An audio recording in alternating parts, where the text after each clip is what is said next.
All right. So now that we're recording, so I'm gonna run through a few things, and I'm gonna break down. And I'm glad you guys came. First off, I appreciate you guys jumping on. But I'm gonna break down in the last, I would say 6 months. What took me a little bit to realize. I've been doing this method, these things for a long time, obviously. But something I realized in the last, I'd say 6 months, was the concept of breaking down the overall marketing into three categories. And this is not, this isn't privy, and a lot of you guys are going to understand all three parts of the pieces that I'm talking about.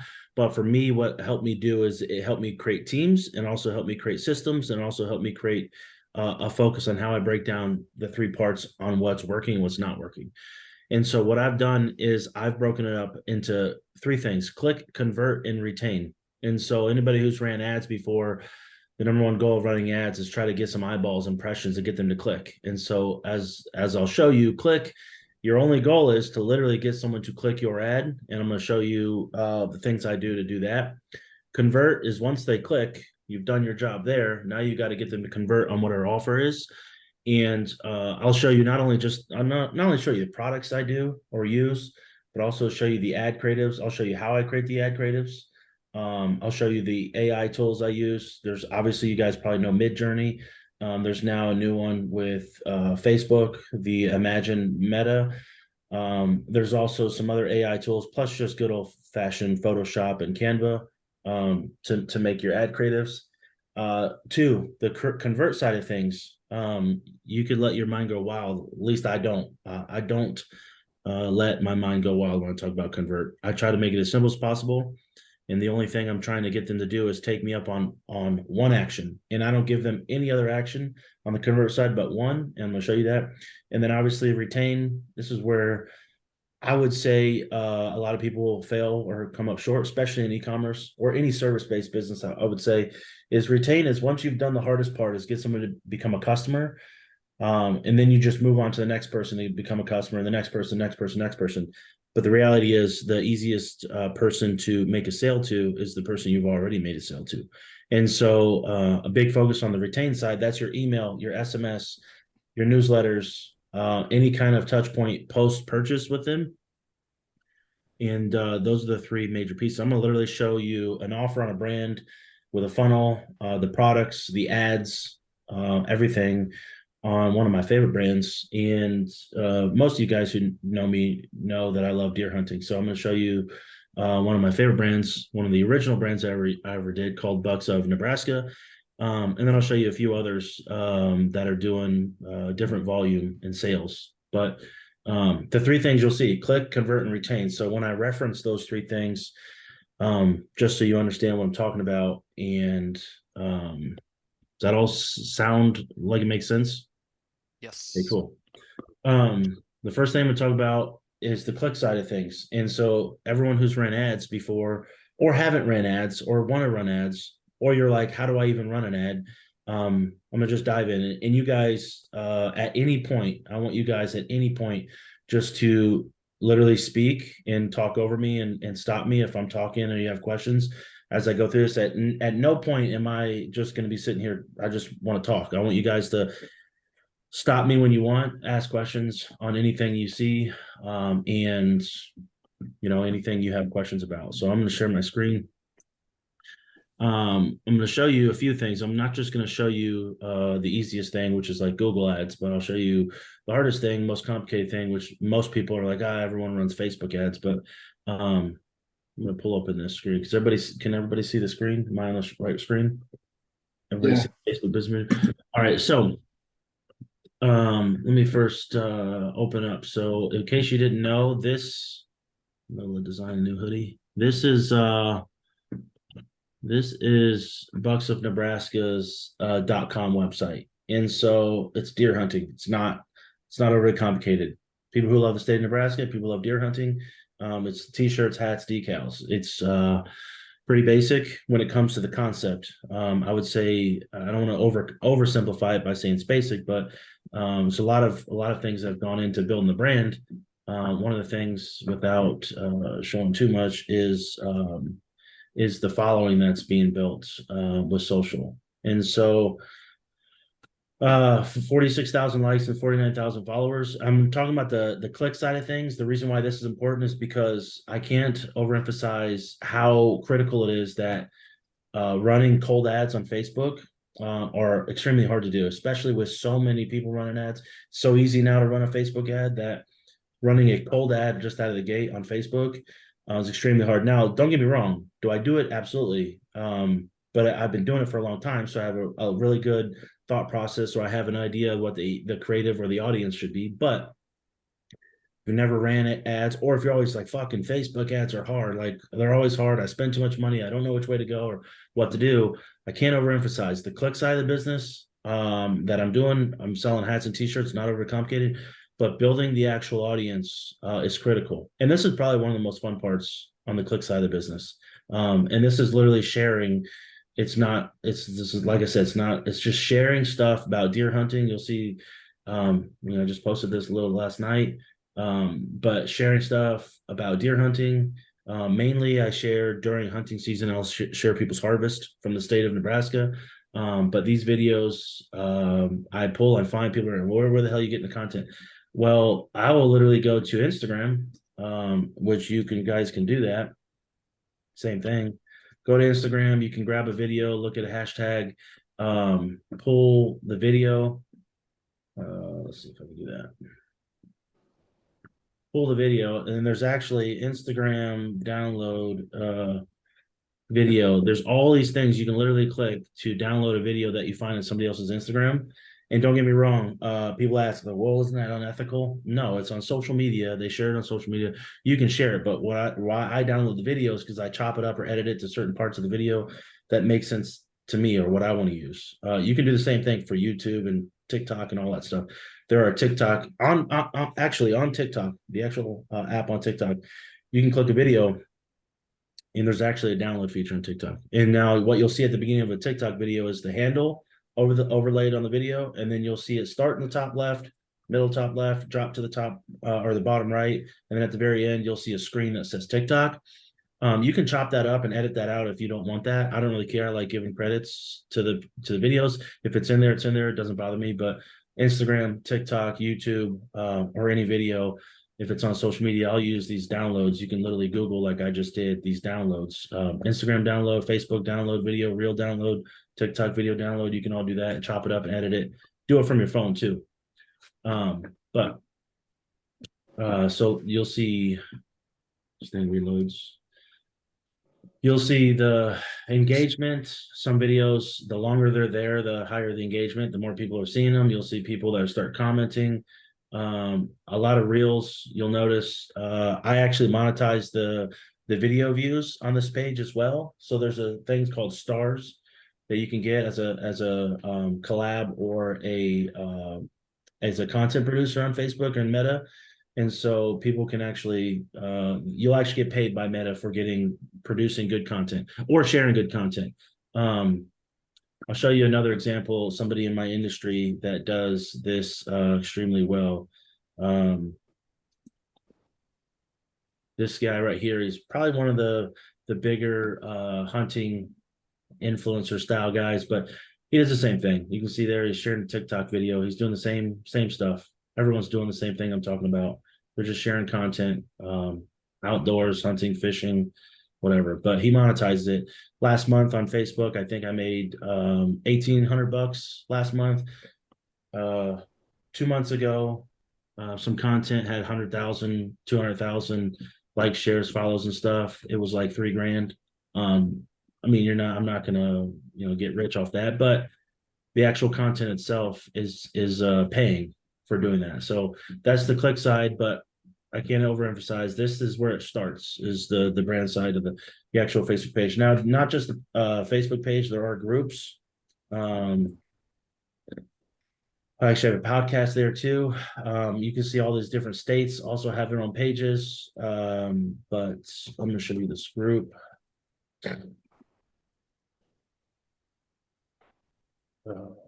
Facebook being done. And just hang on, some of this stuff you might know, but you'll see there's groups here, Nebraska deer hunting, Bucks in Nebraska hunting.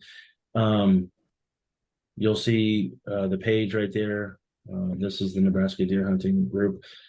And the reason why this is important, I say in the group, the old fashioned, if you share a video within a group, the video will play, and then you can go inside your Facebook Biz Manager, which I'm in right here. When you get into the audiences, you can actually create audiences from video views. And so now you've had people that watch a video in a Facebook group. You can create the audience from the video view section of um, of the video, right? Inside Ads Manager. So under your Ads Manager, under audiences, if you want to create audiences of people that viewed the page, you come here to custom audience. Obviously, if it's on your website, app activity, catalog, customer list, offline activity. But this is the part where the videos make sense. You can click your meta sources video. And then when you do that, you can actually choose the content, like if people viewed 10 seconds of your video, choose that one, and then you can choose the video. And so now I can actually change the page. It's baseball. Let's see. So I can change the page here. And now I can choose the video that I just ran. These are actually ads. So let's use.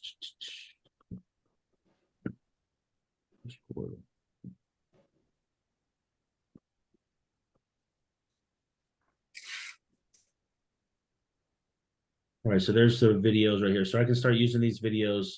You see how they're getting 3,000, 2,000, 2,700, whatever.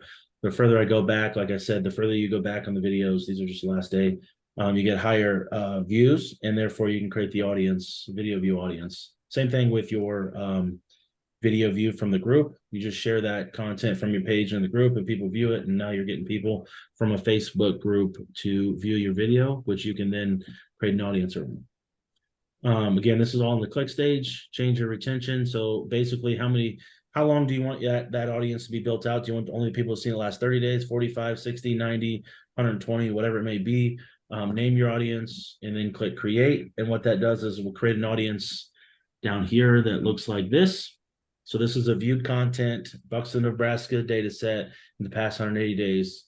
And then what I've done here is you create lookalikes. So when you click this audience here, you can actually come up here to there as well and do lookalike audience.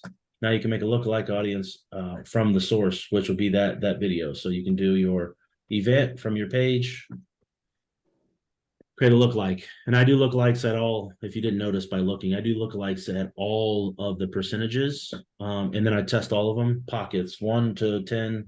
And then I stack them 1 and 2, 2 and 3, 3 and 4, 4 and 5, stack them, all sorts of craziness in the ads, which I'll talk about. I'll show you what that means when I'm talking about craziness, but you never know what's going to work. So that's an audience. That's the click side of the business. I haven't paid money for an ad yet. Just sharing the people actually seeing content, and I'm creating audiences and whatnot. So before we get into the click side of it, the actual offer, how am I going to drive? The question is, how do I drive new buyers or new customers for a brand like Bucks of Nebraska? And so I run the same exact offer, the same funnel damn near, the same for every brand. It looks the same. It's the same functionality, whether it's Go High Level or ClickFunnels, doesn't really matter. You can use WordPress too, just as long as it has a one-click upsell feature. And I also do, obviously, a Shopify with one-click upsells. But the idea is it's the same offer, and it's to get the person to click the ad. Once they click the ad to convert in the offer, it's just to get the person not have to think about that offer. So before I talk about the ads, I'll show you the actual offer for this brand. And it's literally just a free plus shipping. And the reason why this works well is obviously free is good for anybody. But this concept for me does really well, because not just because I have a shop that I can print stickers and hats and everything. You're gonna say, well, fucking Cody, I can't do that because I don't have a shop. Stickers are cheap, like extremely cheap. You can go to Sticker Mule, you can buy it from us, you can buy it from stickerexpress.co is a brand of mine, which I'll show you. This is this brand. All I do is sell stickers, and it's the same offer. I'm literally going to say, get your logo, get a circle logo for free.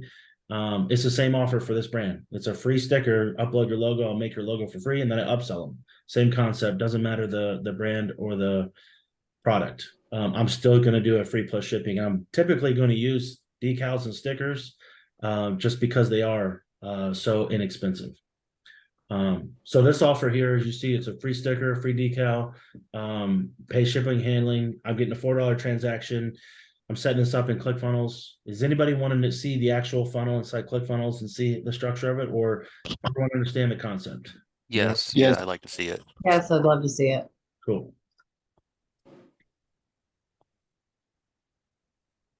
Ugh. I'm still using good old ClickFunnels Classic, um, just because I have so many damn funnels in here, but still Can works we see great. the stats when you go into the funnel too? I'm We curious should, as to yeah. what your conversion rate is on the front end and Yep. the upsells. If I can log in, I will definitely.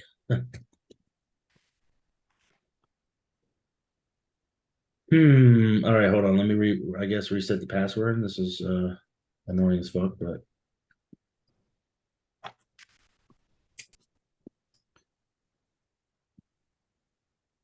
give me 5 seconds. I'll show you stats on the different levels of the funnel, but also let me just reset it real quick.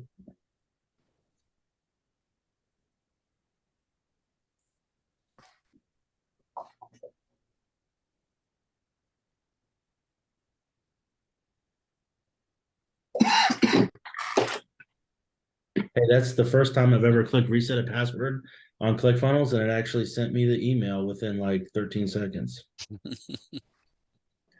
Not knocking ClickFunnels, obviously I still use it, but there's other options that are better.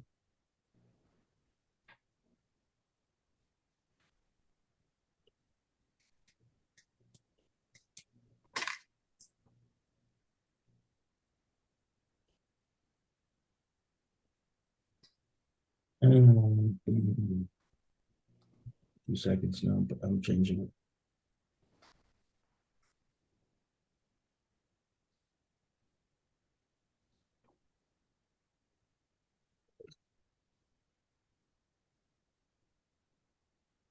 All right, no business.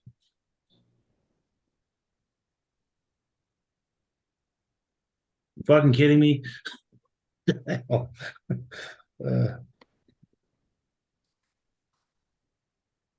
I don't understand. I'm laughing out loud over here because this is the story of my life. I literally even reset the password. Why is this Yep. even happening? Bucks of America. Okay. Yeah. It's so weird. Uh,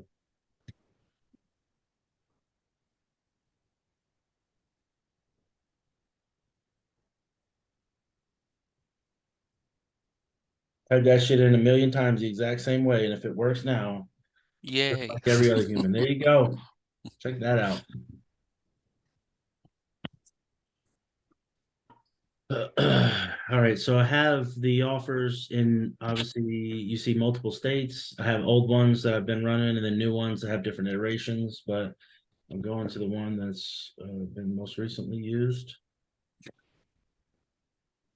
All right, so I have the squeeze page, which is kill there. The squeeze page, which is this, I'm gonna go through slow. So it has the picture of what the offer is, the actual decal. It has a button. When you click, it'll do an actual squeeze page. Take your name, take your email address, and then go to a two-step form. The reason I use two-step is if you opt in the first side and you don't actually pay, I have your email. I can actually use it to market to you. I'm not going to gloss over this piece again, though. Show you this first page. I use a lot of Chat GPT to write this stuff. This isn't rocket science, but basically, it's like write a free plus shipping offer for a landing page at $3.95. And explain to people why you're doing it. It's not hard.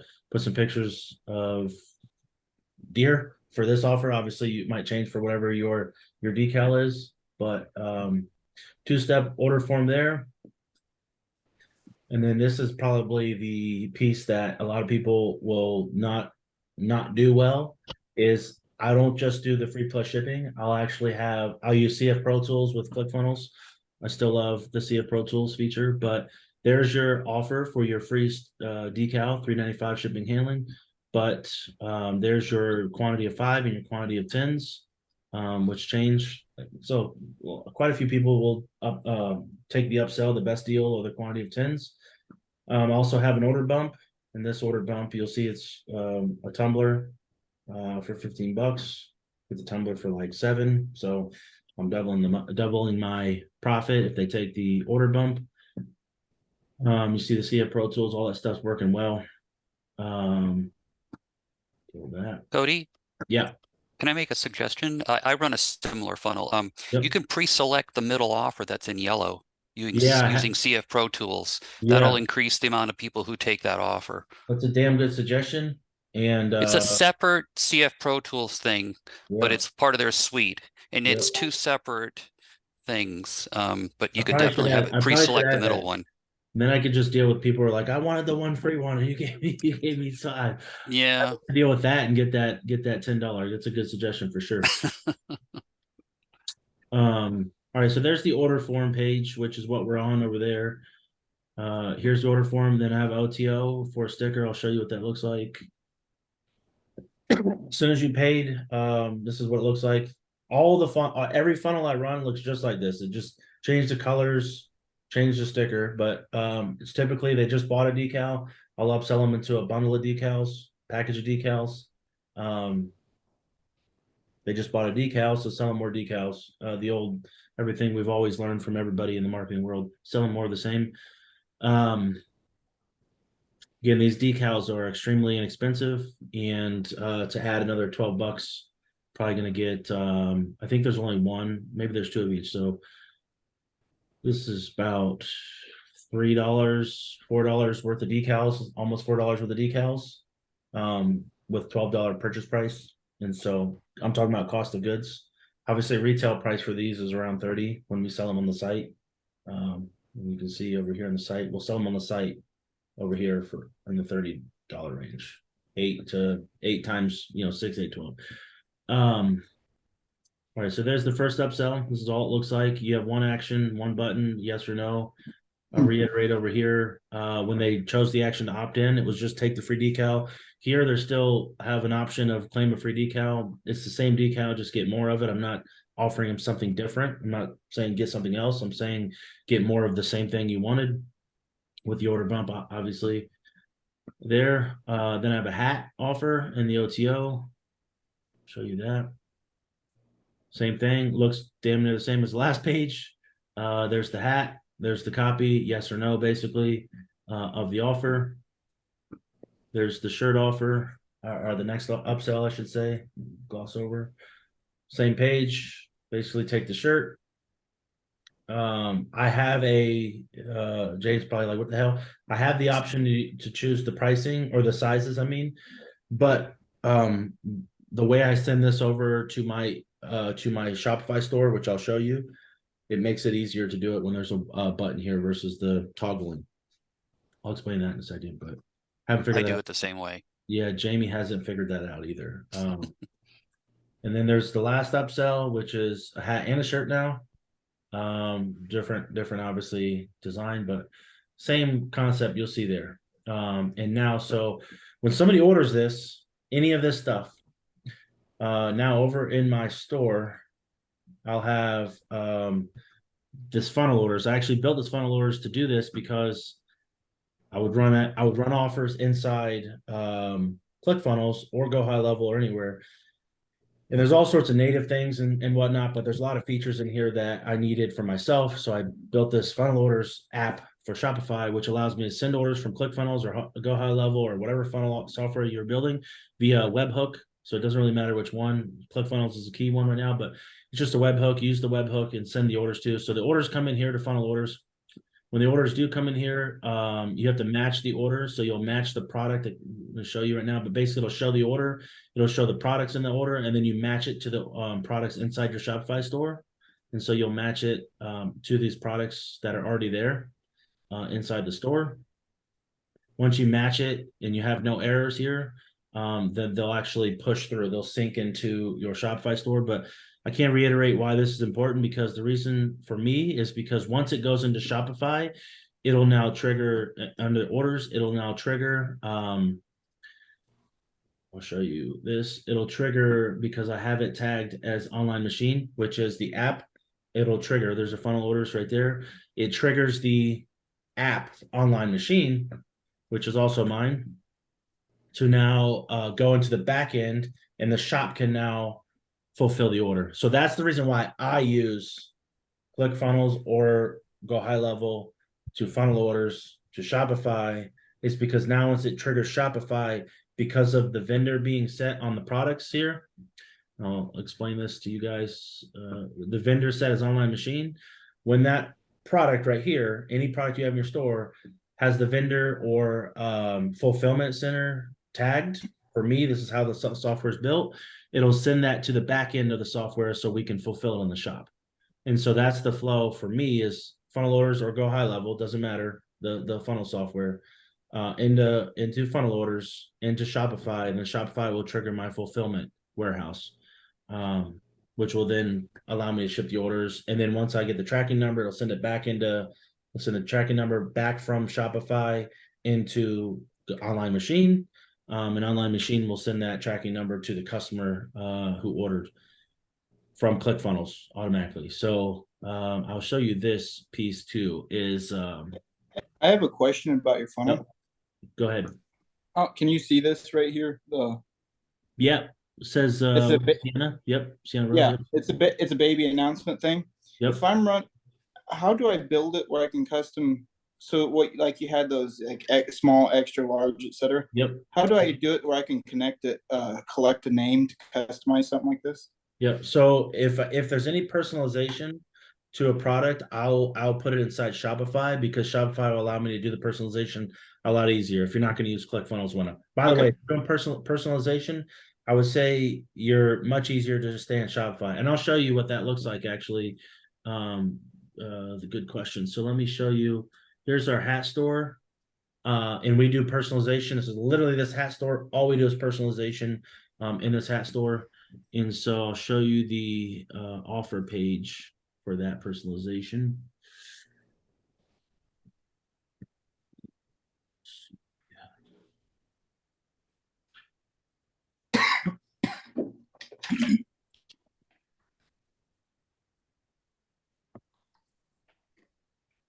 All right, so on the Shopify world, you obviously have your color, but for you, you'd want to have a name, probably, right? Yeah.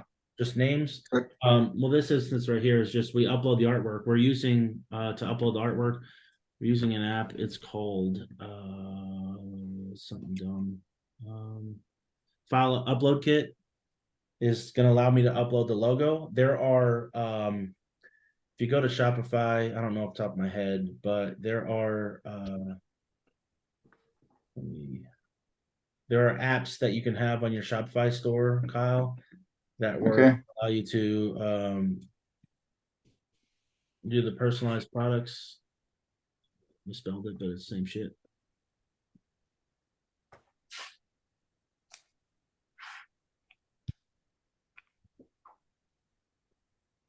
There's one of these apps. Who's that? Right, custom Product. Okay. Yeah, or product personalized. All these are the same. What they're going to do is they're going to allow you to have the customer upload their information. You can see there. See first dog's name. See that? Okay. In your Yep. instance, you would have him, first name and last name. I seen it said Sienna Rose, so you would just do 2 lines and have that. Okay. But that's how I would do it. Use the app, have the product page, and the same concept works in the upsells on Shopify. So we're using upload kit, and then we have upsells with the honeycomb app.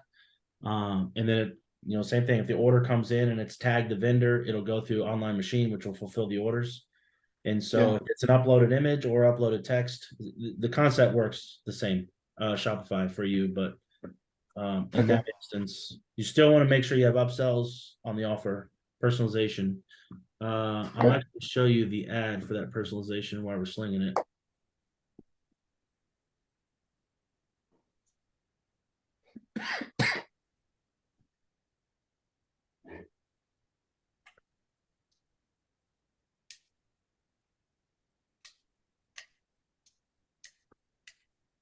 in your instance, Kyle, these this is the ad. So let your hat do the talking, upload your design on a custom leather patch hat.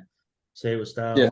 So you're just change it to the obviously the image for your product show. You'll see here I have this little line that says your logo here, your design here. On your instance of that picture of your product, you'll want to make sure you point out that they can customize it. You'll see that right there, your logo here. Yeah, these are all the ads, but you get the concept. We're making sure they understand it's custom. I'm literally saying custom headwear. In your instance, I would want to make sure you call that out in the ad for that. All right, so there's the funnel. That's the offer. We're still talking about click. This is more so on the convert side. This offer is the convert side. And then inside the funnel stats, let me open up these stats for the days.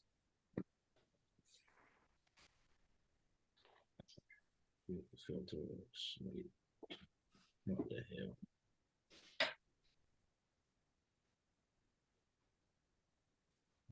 First.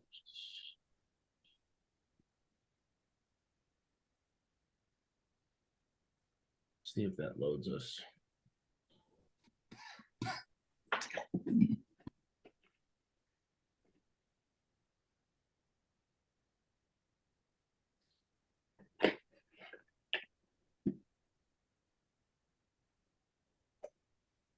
Doesn't look like I can get rid of this thing at the bottom, but let's see if I can try again.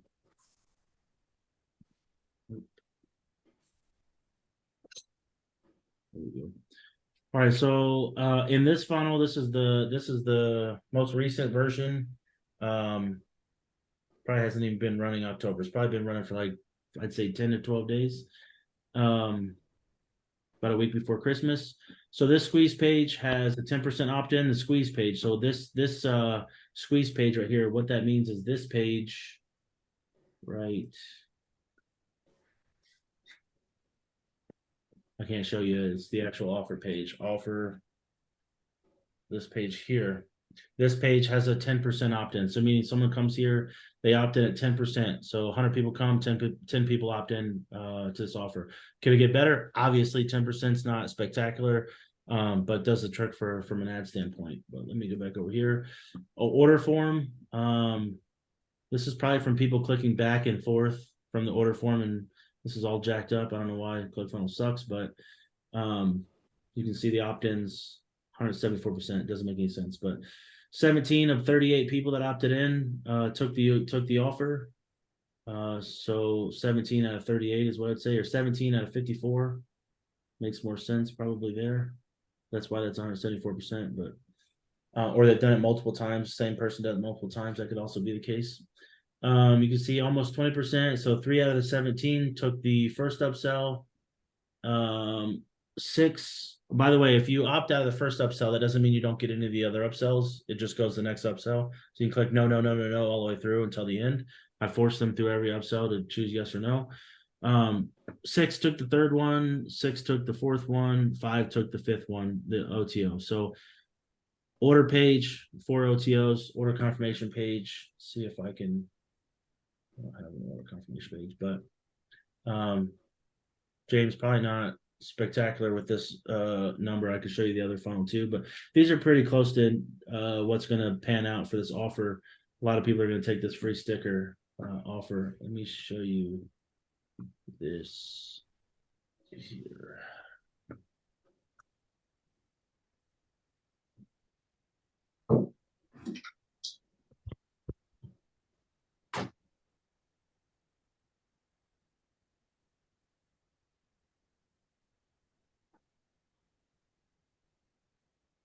The ads are live. Definitely adds up. Show you one of these old ones.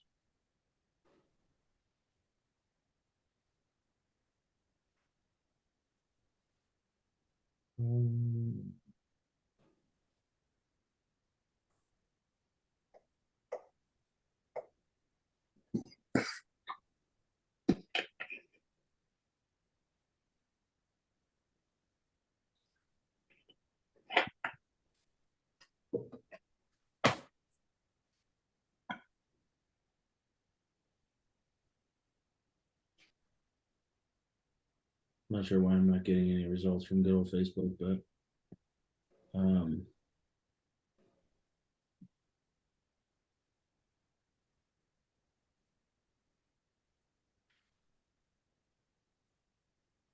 see if I give it the old refresh.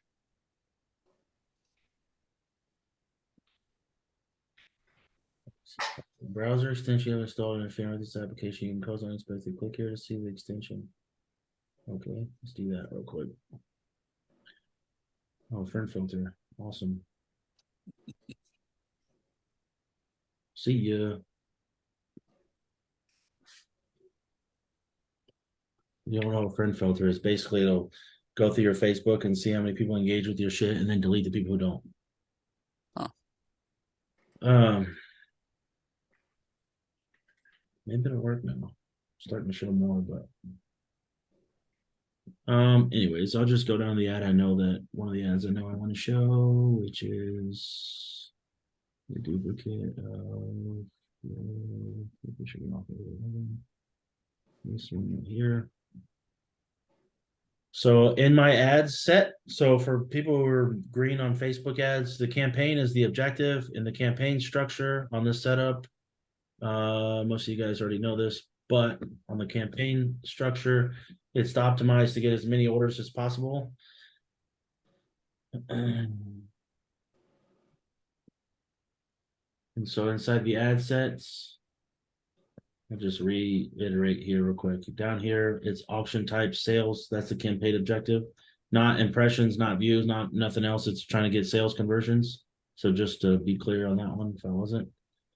You click your website in your ad set. So you want a website conversion is what it's saying, website sales. Your performance goal is the maximum number of conversions that you want to get. Use your pixel for your brand, the page that you're using, the brand that you're using, your event pixel you're trying to track is a purchase event.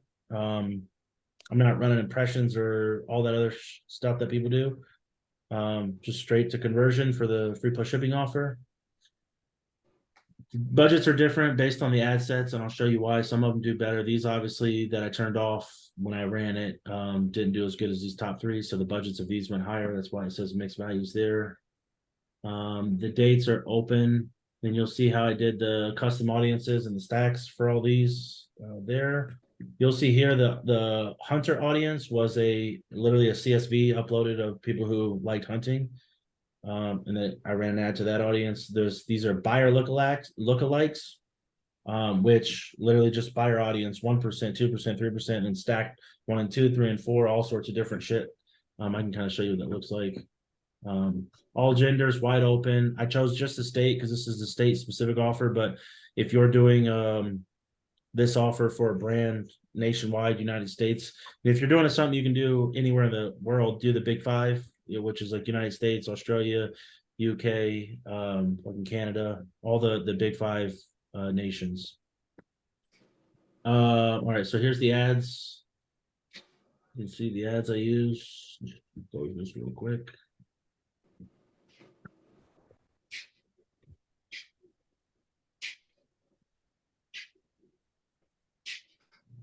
Can anybody see that? It says just free bucks over Nebraska decal, just cover shipping. I'm very upfront when I talk about covering the shipping. I'm not trying to hide it. I am testing right now on another brand. I'm testing not saying just pay shipping, see how it goes. I have a lot of people who are like, it's not free. You want my credit card? It still converts pretty well, but people are like, it's not free. And I have to comment down, well, USPS isn't free, so you have to pay shipping. And they prefer if you just say just pay shipping. Interesting stat, but I put the overlay too on the image. Grab your free bucks Nebraska free premium decal. That's pretty much what all the ads look like. Just change the you can just change like the image of the person I used. That one has you know, the decal there. You'll see some other ones. What's under the see more in the ad? Is there anything else? What am I looking at? At the very end of the text on the top of the ad says see more. Oh yeah, you can see right there. Just cover Okay. shipping. Grab yours before they're gone. Okay. Yep, that's the copy. Not over complicated. I did change some copy variants, like get your free decal, add a touch of style, hunting season. Getting fancy, that shit didn't make any difference. But you can see the creatives, nothing crazy. This has the picture of the truck, I believe. Yeah, the window, literally see it on the page. I think this one converted the best. The reason this converted the best is because they went from ad where they saw this, then went right to the landing page. On the landing page, it literally has the same exact image. It's my theory. Obviously, you don't really know. This one, obviously, so the engagement was the most. You don't really know, but then using pictures of people that actually harvested deer in Nebraska. People commented all over because they're like, "Hey, that's your sister, your cousin, whatever." Worked out really well. It's an interesting concept, but that's the ad creative. Not overly complicated. I just do this together in Photoshop and Canva. Well, these are all the trucks. What's your like conversion costs for that offer? So I wish I would show you. That's what I wanted to get down here and show you the actual stats. To see if I can readjust the stats here. If you're doing $20 daily, how many ads are you putting in there in the ad set? 5 is typically my start. So campaign sales, ad set, as many ad sets as possible, say $5 or $10 a day per the ad set. As they roll, I don't really mess with anything for 5 or 6, 7 days. I don't even really look at it for 5 days. I don't really mess with it for 5 days. And then obviously if I'm seeing impact on engagements, I'll increase the ad spend. And then obviously as it gets to like 14 days, I need to start getting sales. At least my sales objective is it's a free offer. Once I have the take rate on the initial free decal, over the course of about 30 days, I won't really know the success of the campaign until the first month. I'll look at the entire average order value of the entire free plus shipping funnel. So how many people took the first, second, third, fourth, and final upsells. So look at the total AOV and then the total net profit, and then I'll know like the true success. The reality is I don't get caught up in I don't get bogged down by the fact that if I have spent more than I've made in total sales, because click, convert, and the biggest thing I'll say is retain. Once I get you to become a customer, I'll show you all the other stuff here in a few, but like I'm heavy on email, SMS, heavy on retargeting, heavy on offers to get them after they made a purchase to buy more stuff. And I do it in a bunch of different places, everywhere from even making sure I have in my Amazon and Etsy listings optimized for them to convert over there post the first conversion. And I will say that if I run Facebook ads to an offer, I'll make sure that I have my Amazon and my Etsy structured with a very similar offer built out so they can convert over there if they want to. Show you what that looks like. Here's the Etsy.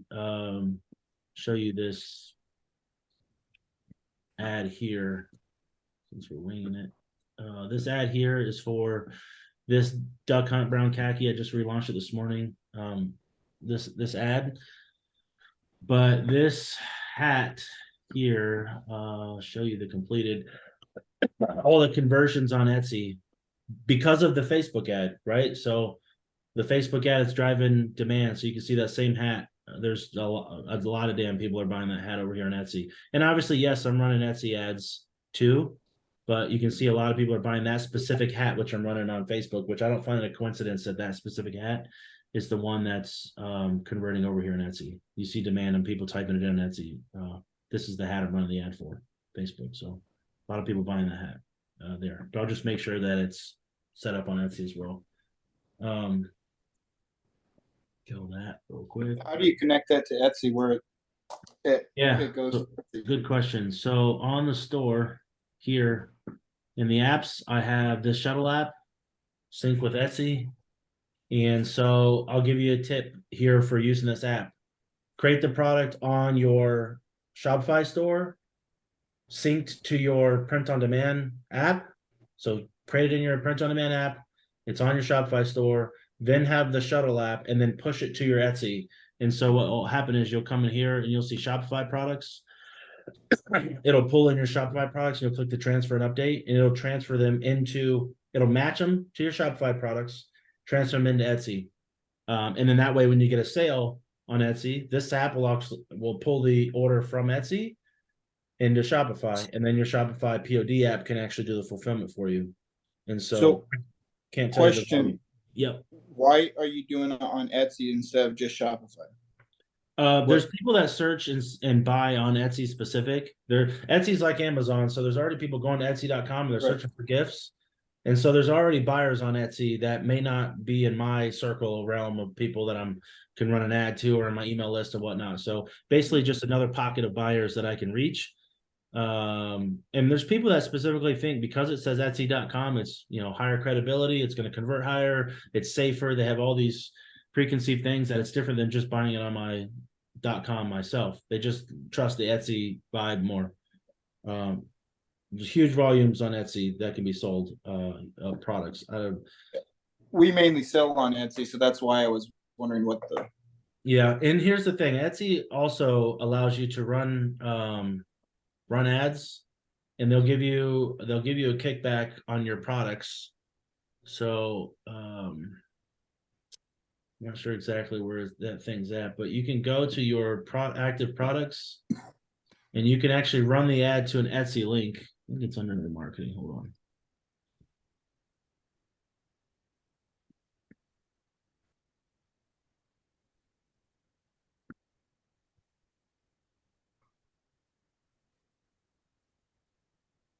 Yeah, so the share and save feature on Etsy, you can actually save Etsy fees when you drive traffic yourself. So you can run Facebook ads to Etsy and they'll give you 4% of your order total off your Etsy bill for doing that. Basically run it directly to an Etsy link.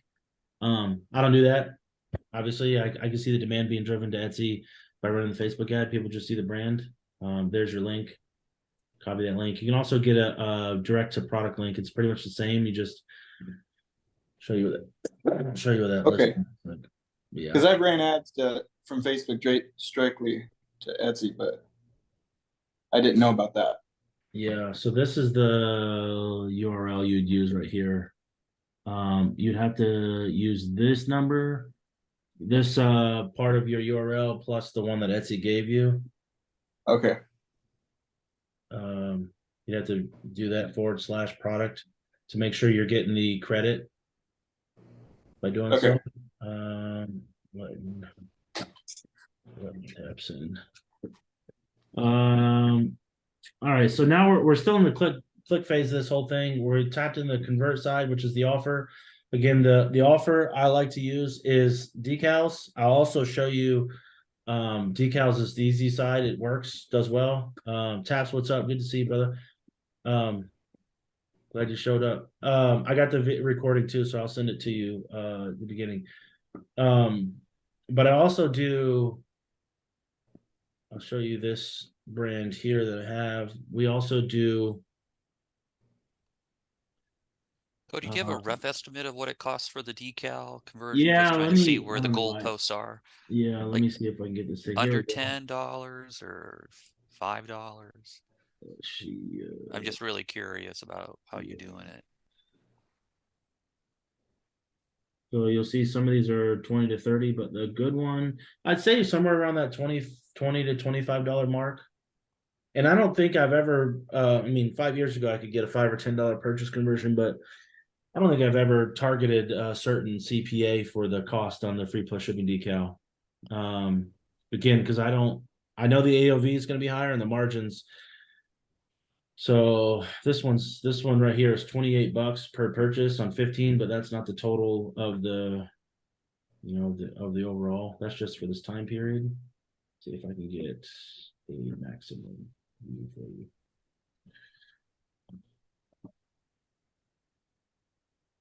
Yeah, this was 19. This one that had a pretty good amount, 309 purchases, was $19. So $19. The $4 on the initial plus the 10 if they take the 5 plus the 15 if they take the 10 plus the order bump plus the 4 upsells.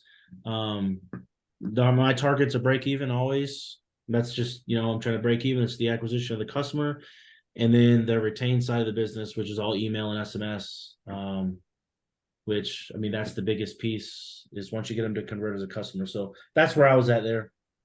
James, was that 19? Okay, so you're not looking to make money on the front end. It's all no customer and acquisition. Yeah, 100% customer acquisition. And the thing is, most of these people they've never bought from me. So I mean, to get someone, to make a purchase from you is hard enough. If I average all these out, I'd bet it'd be at $25, 20 to $25 would be the average on those for this decal offer. Some of these are hats and shit too, so Yeah. but all right, let's keep rolling.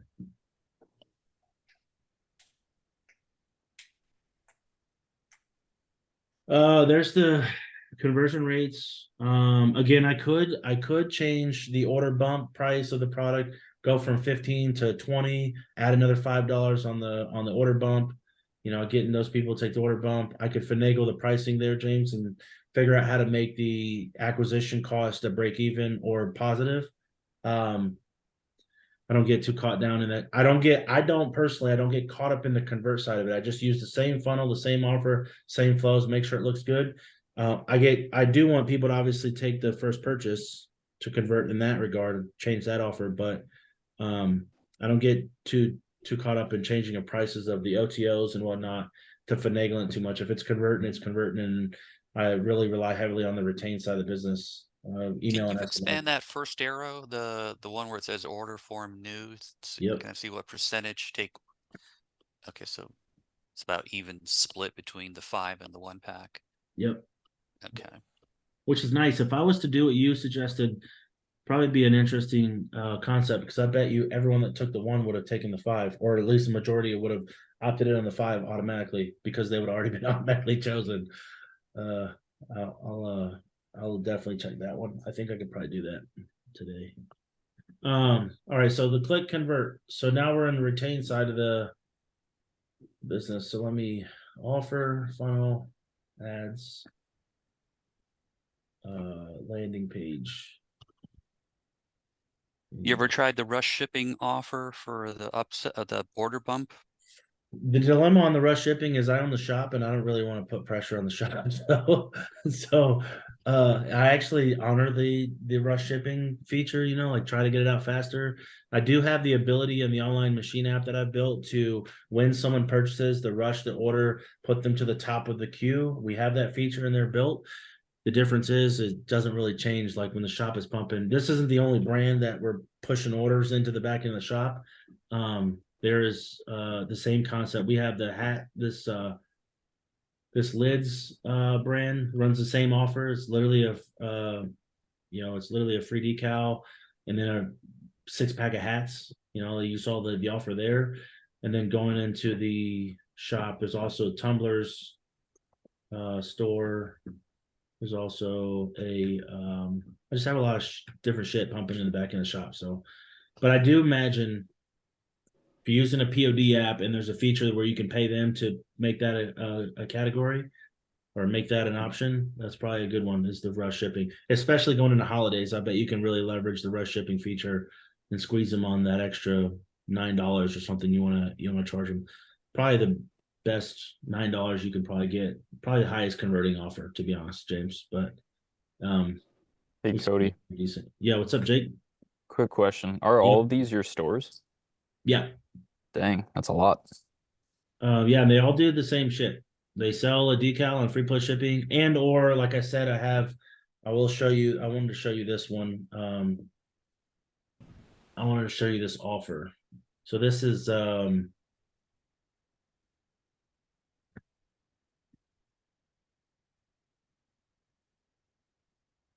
can see it's not overly complicated.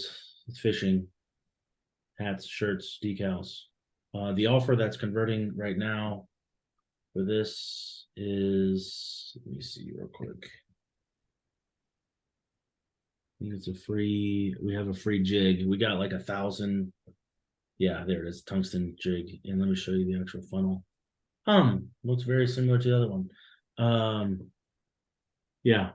I'll show you what this looks like real quick.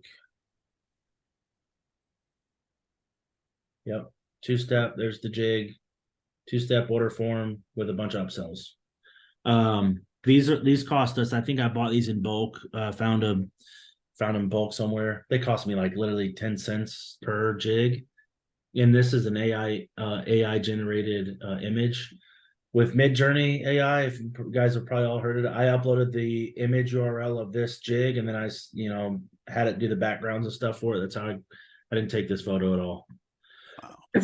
Um, Do you use that a lot for I actually started using this now, which is Facebook. So I was going to show you 1986 Chevy pickup truck in a cornfield. They're not great all the time, but you'll see what Facebook generates for the AI.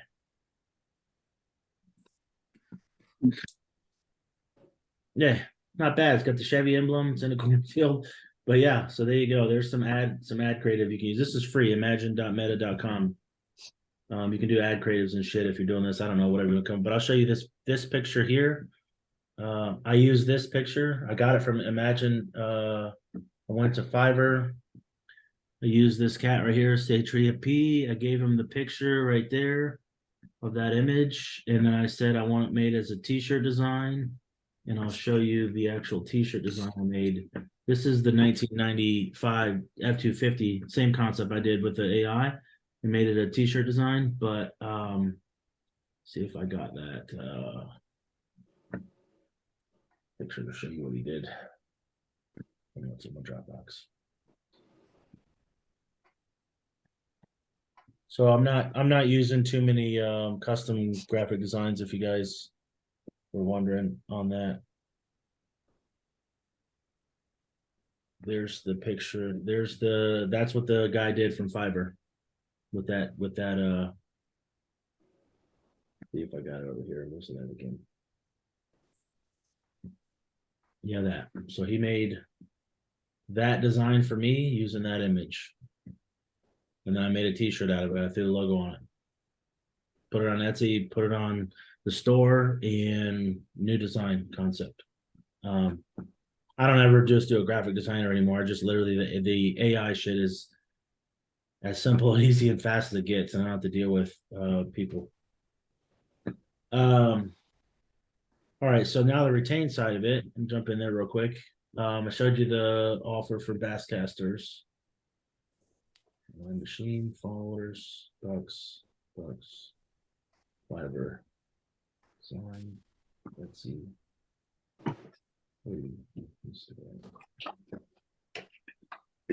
Basscasters. All right. So inside here, I think Jake asked, these stores, they all do the same shit. They sell, I do a free plus shipping decal on the front end, or that jig for the fishing one because I found them dirt cheap. Upsell and the ClickFunnels, the same flow, ClickFunnels, funnel order, Shopify, order fulfillment. This sells hats, this sells tumblers, this sells t-shirts, sells yoga pants, POD stuff. The offer is the same. It's typically a free product, just pay shipping, handling. These are baseball bats. Let's say to have Trump's face on it. I showed you that one. This is all the other states besides Nebraska baseball. So I'm trying to show you. The reason I'm showing you this is it works in all different niches and stuff, and it's POD stickers and hats and t-shirts and same core products. I will show you this though. This right here, dog supplements. People are like, well, how the hell are you gonna do a free decal dog supplement? Well, I don't. I do the same concept, but I do a NAR, which is like I said, it's kind of like that that tungsten, pack. But here's a wrinkle balm travel stick. I'll show you that. This is the concept there. Free travel stick, which is like a chapstick, dog balm, same concept. Get it for free. I'm doing acquisition there. I'll show you the ads so you guys can see that.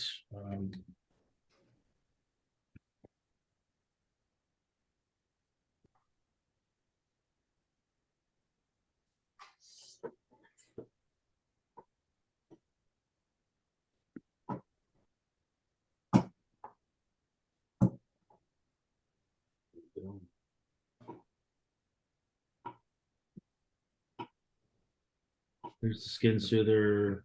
This one's pumping the free pushing, but the purchase, James, is $41. That's definitely a sign that I'm not worried about the acquisition cost. Just $41 for a conversion on a free plus shipping? yeah, with a Wow. funnel AOV, that's like $87. So with the product cost of that chapstick is, to me, it's 80 cents for the chapstick size. And then we upsell. Same shit with upsell is Same stuff. I'm upselling stickers, and I can show you the decal or the funnel. Funnel orders. Let me show you the funnel there.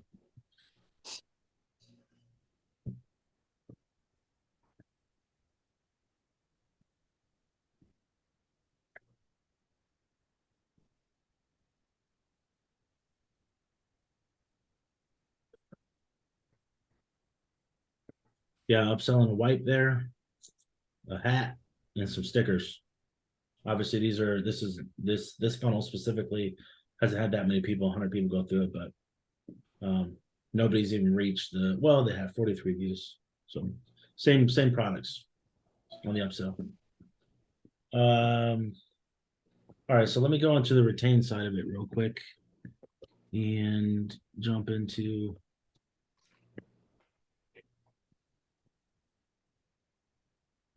Hey Cody, how much money would you like if it's like your first time doing it? Like, hey, I'm gonna be willing to put in $3,000 worth of like Shopify software licensing, design, yep. and then let it run for like X number of months before I find out whether this is like a failure or a success. So total money over the course of a month to see if it's a failure or success was the question, right? Yeah, just trying to figure out can I get a successful brand with like 3,000, 5,000? Like, what's that X number? All right, so can you launch a brand with a certain amount of dollar? What's the dollar amount that I should commit to get the brand launched is the question.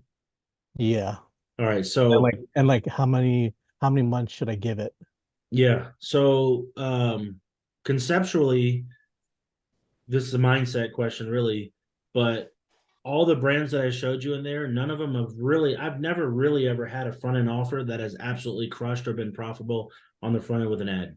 I mean, have I had them in the past? Yes. Do I have them now? Yes, there are some, but I don't even think about, from a click standpoint, I don't even think about which offer or which ads can I run that are going to be profitable on the front end. Most of them are 0.7 to 1.5 ROAS on the front end of my click side, because the biggest piece for me is the retain side of the business. So your question is really how much do you want to invest continually over the course of time to build customers that you can email and SMS over the long period of time. So it's whatever that threshold is. The answer to your question is, if I spend 90 days and I commit say $2,000 per month, so $6,000, right, over the course of 90 days, can I in the same 90 days make profit back within my email and SMS campaigns? You know what I'm saying? $6,000 or more. And then if I looked at it in a 90-day window and I'm only making $6,000 back while I broke even over 90 days, I'm not paying bills or anything if you're a one brand person, right?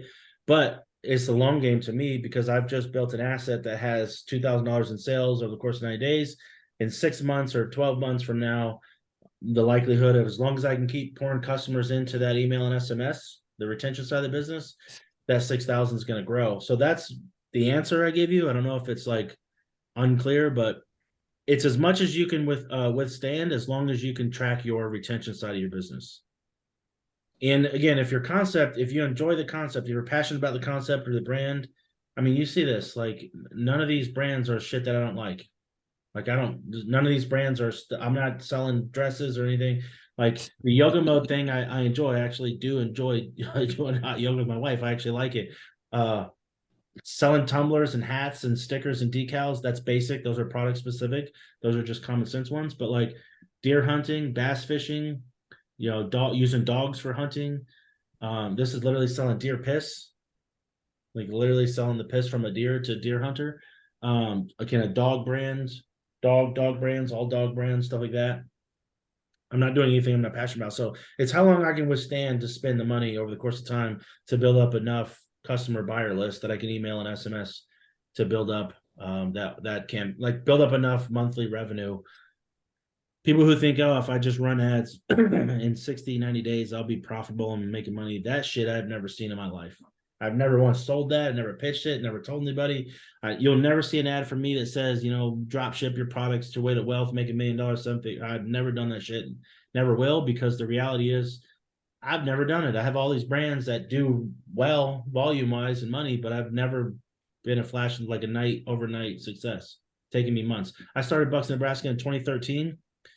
It took until 2015, so 2 years, the end of 2013. So 3 years in before it ever did 7 figures in gross sales a year. So 3 total years. I'm just sitting there wearing it, breaking even, making 100, 200, $300,000 a year in revenue, making 20, 30, $50,000 in net, and then the right product hit the right time, had some sales in retail. Like it took 3 years before that brand actually made good money. And then it took from then it took another 2 or 3 years for me to expand into the other states for it to make a sizable amount of net profit. Because seven figures of revenue is one thing, but 7 figures in profit is a totally different world, right? Like I think it had to do we did $9 million gross to make our first 1 million net. So it's a fucking lot of money you have to generate. You have to generate a lot of sales to make $9 million in sales on $30 shirts, right? And $30 hats. But to make that profit, shit's a long time. It took what that'd be 7 years for it to make $1 million profit. It's a long damn time. People just I committed it long enough to answer your question, Alvin, long enough to where I could sustain it. And then you don't have any like employees like VAs? I have employees, W-2. We run through Gusto. And so everyone's a W-2, the people that work. I mean, I do use some VAs and shit for order fulfillment and stuff, but we have our shop, which fulfills the products, which are, those people are on W-2. And then we have our marketing people. They're like, running ads, putting logos on designs, like mocking up shit, stuff like that. They're W-2. They're not, they're not like making $100,000 a year, but they're making money, their thing. But yeah, VAs, a good VA group. I use VA Staffer, which is Jeff Hunter, VAstaffer.com. And it's like you buy like 20 hours a month for like $300 and they'll do a bunch of different stuff for you. Mock-ups and shit. Now, obviously, I use Fiverr. You guys saw I use Fiverr. I literally go on Fiverr and have somebody. I'll send them a link to SS Activewear or a bunch of blank shirts and say I need this logo on all these shirts. I need them mocked up, and the guy will send me an offer through Fiverr and do it. I leverage the hell out of Fiverr. All right, so let's go to the retained side of it. Let me see if I can get. If I remember my login here.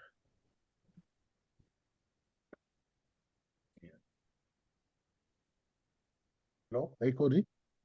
Yes, sir. Yes. Retargeting. How long do you run your retargeting ads for? And what's your retargeting funnel? Yep. Let me show you that.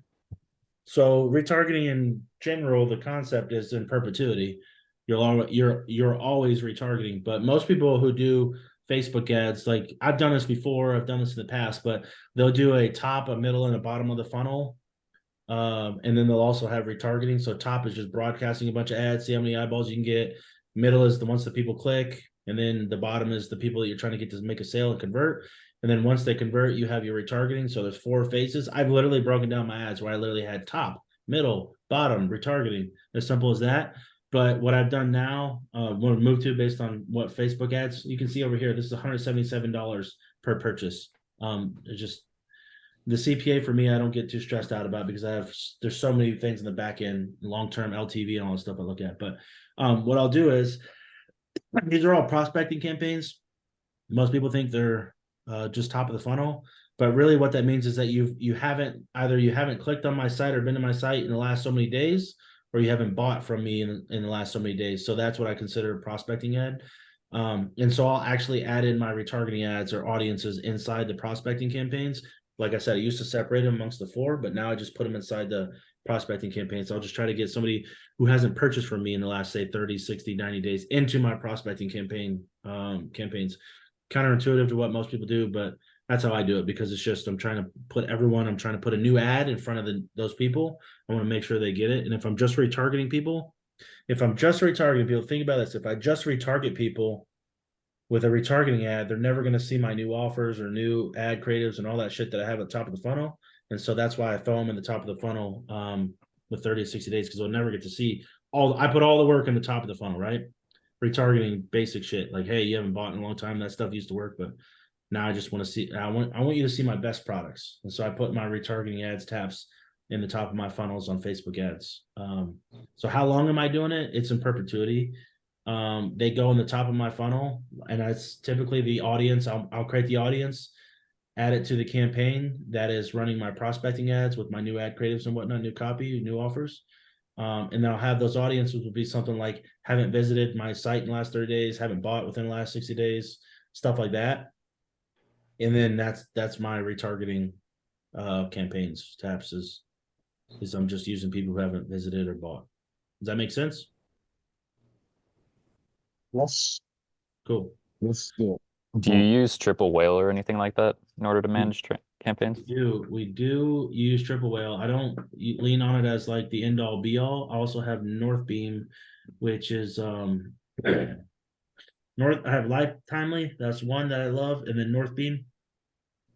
North Beam, I think, is the choose my words wisely here. North Beam is solid. I don't think it's the end all be all.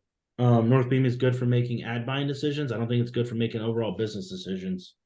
Like, it's just strictly ad buying. But yes, we use North Beam and Lifetimely. That's my two favorite. I'm not in the right Nice. Google Chrome profile to log into this, but What's lifetimely LTV? Does that calculate like the yeah, so lifetime it'll value of a do customer in Shopify? that one. That one's actually worthy of you of showing you. I think that one's a critical piece to make you make sense of my CPAs on Facebook. That's how I use it the most.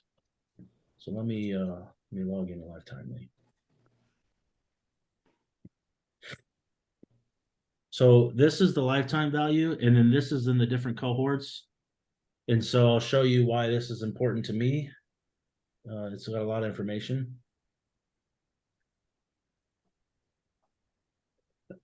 But it's going to give me LTV based on their first purchase month. And it's also going to give me LTV based on the product that they purchased first. And so let me show you this product journey one. So I can make a decision on which product I want to run as a prospecting campaign, because I can know the LTV of if somebody bought this product, I know the LTV of them going on to my other products by using Lifetime. You can see that this is how it's broken down. That's how I use it. James, is which product am I going to have the most likelihood or the highest percentage of people buy more of my other products? And then obviously LTV, track LTV over the course of 6, 12 months, stuff like that.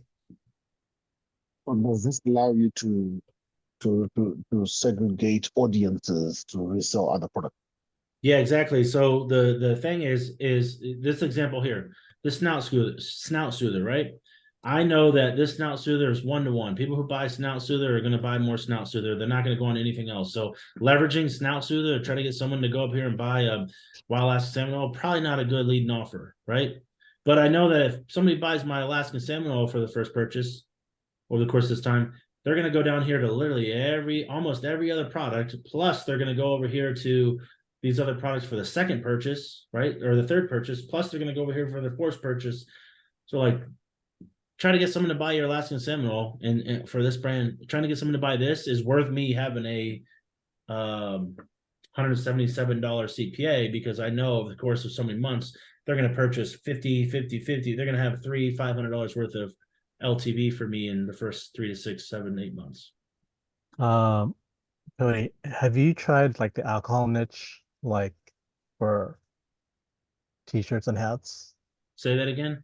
Like alcohol, like designs, like beer, like cocktails. liquor and wine. I haven't, but I've seen it. I actually started seeing liquor and beer ads. It's weird. I've actually seen ads for people selling the actual liquor, and I thought that we Right. could do that, but I think it's just an audience age thing. I haven't confirmed that with anybody, but I assume it's just that as long as you're above the right age on audience, you can do the ads now. James, you might know. Have you ever seen that or have an idea? I've seen people do t-shirt stores for like beer enthusiasts, but Yeah, not sell beer. I don't think you can do that. t-shirts for beer and stuff. But Yeah. Beer t-shirts, wine t-shirts, like alcoholic, like quotes, phrases, all that stuff. I have a brand right here that I'm working on. Let's see if I can show you. So those are all individual stores? I mean, Yeah. you have more than 20 stores. Some of these are, I have like a handful of these are clients too. Like that's Okay. that's a client. Wow, that's I've never seen anything like that. So you have like 20 different Klaviyo accounts, 20 different Yeah. Here, everything? check this out. You want to see the fucking coolest store I own right now? I'll show you this. Yeah. I literally want to show you everyone this. This is the coolest store I own right now. I went to sell this thing and nobody wanted to buy it, and I was like, "Oh, fuck it, I'll run ads." So I started running ads. This is Gym Shirt Club, and it's literally every month you get a new gym from gyms around the entire country. What I do is I reach out to the gym and say, "Hey, I'm going to design you a badass new shirt design, and you can obviously buy them for a discount. I'll give the gym a discount for the shirt, but you're not going to make any money, right? But you can buy the shirt design." And so I literally have all these different gyms from around the country that I design the shirt design for, and then I run ads, and then every month you sign up for a $30 a month gym shirt of the month club. This one right here, the same offer. I'm running a free decal. Actually, it's a sign up for gym shirt club, get your first month free plus the matching decal for the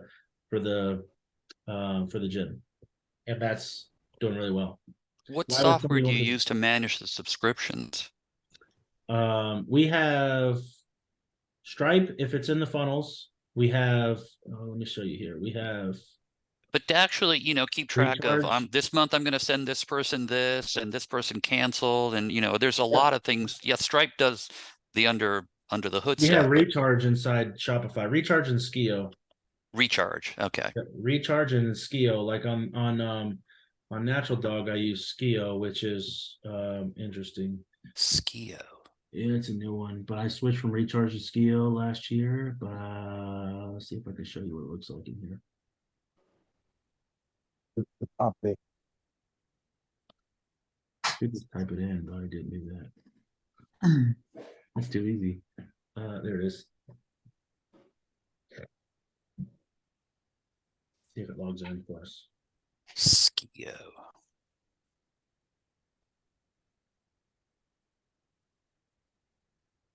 There we go. Yeah, like per month there's about 100K in revenue on this brand for Good God. let me think. The question was how do you do? Okay, so orders. So the thing that Skio does is it'll actually just trigger the order and it'll send it back in Shopify as a regular order. So that's how we know who canceled and who didn't. Does that make sense? Yeah. Same with Recharge. So it'll process the payment, create the order, send it in Shopify, and for the fulfillment shop, it just knows it's a new order, so they send it out. So neither here nor there. They don't know the difference. The shop doesn't. So is the subscription offer coming from ClickFunnels? It Or could is come it a- from it could come from ClickFunnels, and I can pass the order through ClickFunnels, through funnel orders, through Shopify, or it can come directly from clicking on the PDP and Shopify with the funnel there. Depends on where the funnel is at, where Yeah. they started, but it's easy. It's way easier just to have them sign up for the subscription on Shopify. That way Yeah. you can try to pass through a subscription. But inside funnel orders, let's see. Inside funnel orders, I have a recurring series. I don't know if I left it open. Where's it at?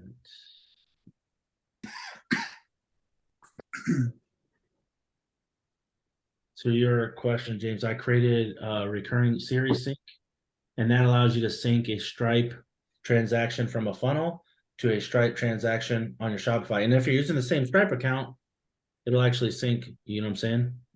Mhm. Which makes it nice. And that's why I did that series sync. Because if you're using Shopify payments by Stripe or you're using Stripe, two different on Shopify, those are two different things. But if you use the same Stripe account and you have a transaction in funnel and Shopify, you can sync the actual transactions, from your funnel to your Shopify.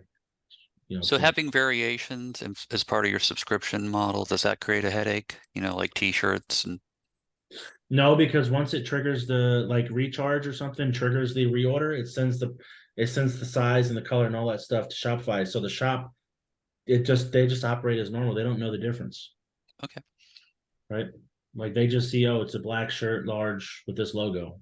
They don't know any different. They just know it goes to this address. Print the label, put it in the box, and ship it. Any reason you don't do continuity on all your funnels? No, not really. I should really do a better job of continuity. I work with and you guys probably know, but Trey Llewellyn. I mean, a lot of the same concepts of the post purchase and going into continuity. I have some continuity on some of these brands. I haven't quite figured out how to get it on the brands like hunting. there's a lot of people in the hunting industry that have a pay a $9 a month and you get access to 50% off all these products. It's a really hard thing to manage. A friend of mine manages a brand called Tactical. Let's see, Tactical Brotherhood, I think. Yeah, I guess when I meant continuity, I meant subscription. I mean, I consider those things the same thing. Like, do you have a t-shirt club yeah, in your, not in Bucks, Nebraska. okay. But to your point, I probably really should. I There's probably even sticker subscription clubs that he pushes, Trey. yeah, He's all about that. 100%. And this is actually this guy actually Sam Sakivich and I.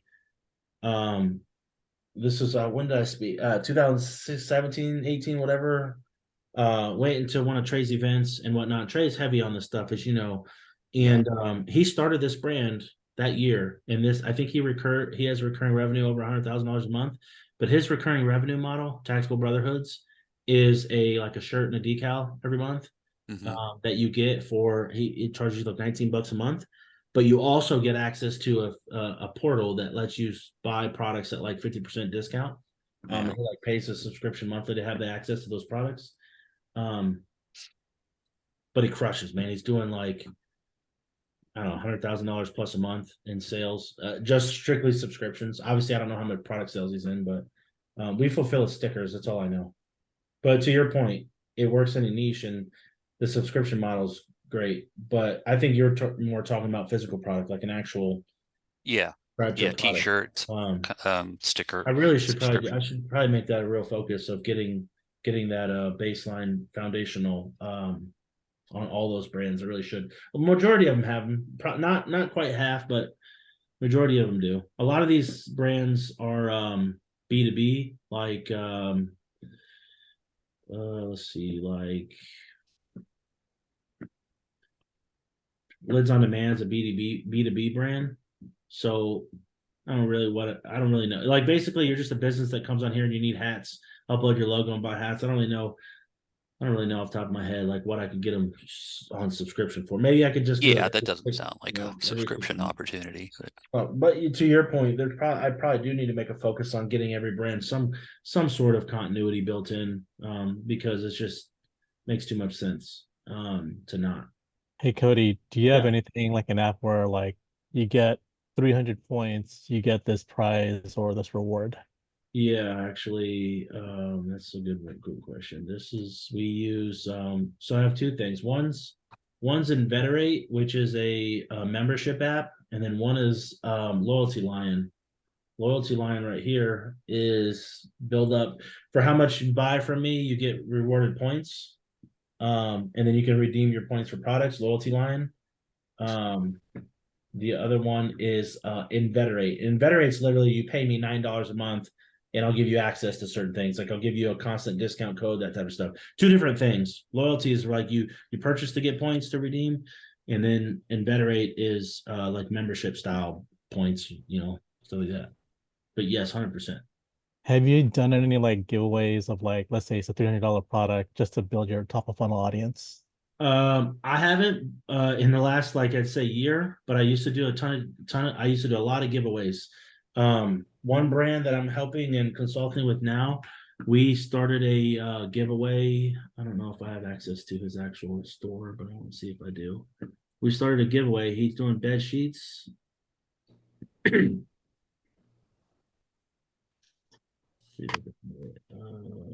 see. I don't know if I have access to us. There it is. This is bed sheets. And so it's like a $300 product. And the giveaway was the offer. And I mean, I could probably I'm gonna pull the ads up, but yeah, here's the bed sheets. Great, beautiful site, beautiful product, excellent product, actually. Like high quality, really good product. So I think it's like $300 per. $85 for some sheets. I think he has like sheet comfort bundles. Yeah, $209 for that. $490 savings, $700 like 20, do you see the 24 reviews? Those are just giveaway, like I'm sure those are giveaway reviews. Nice. You know, see there's getting good reviews there, so pretty solid. But he used the giveaway there. I haven't used it in a while, but I helped him construct this giveaway for this brand, and it's done really well for him.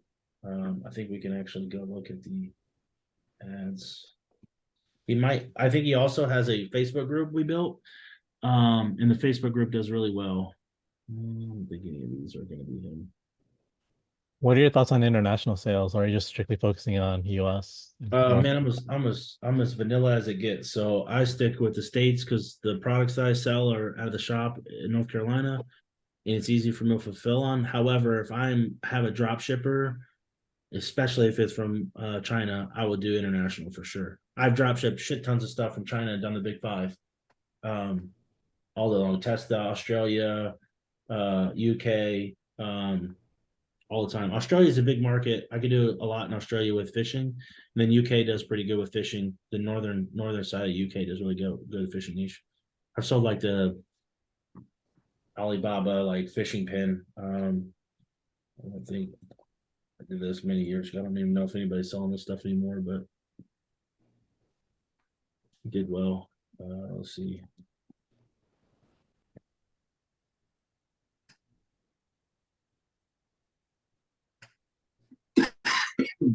This product did well internationally. Yeah, it's an ink pen. You see how small it is? That's Fishing funny. pin cost me $1.28 or $3, but yeah, there it is. Does that This even one, work? this one crushed. Yeah, it worked. I should if I can pull up the old videos here. Actually, I sold it out of this I'll get one for my dad. store right here. Let me.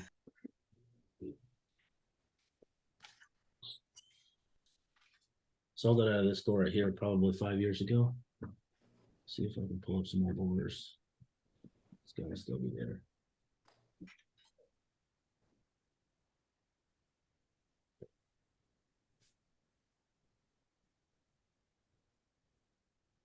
Let's see, 2020, 2018. This is probably it for $20.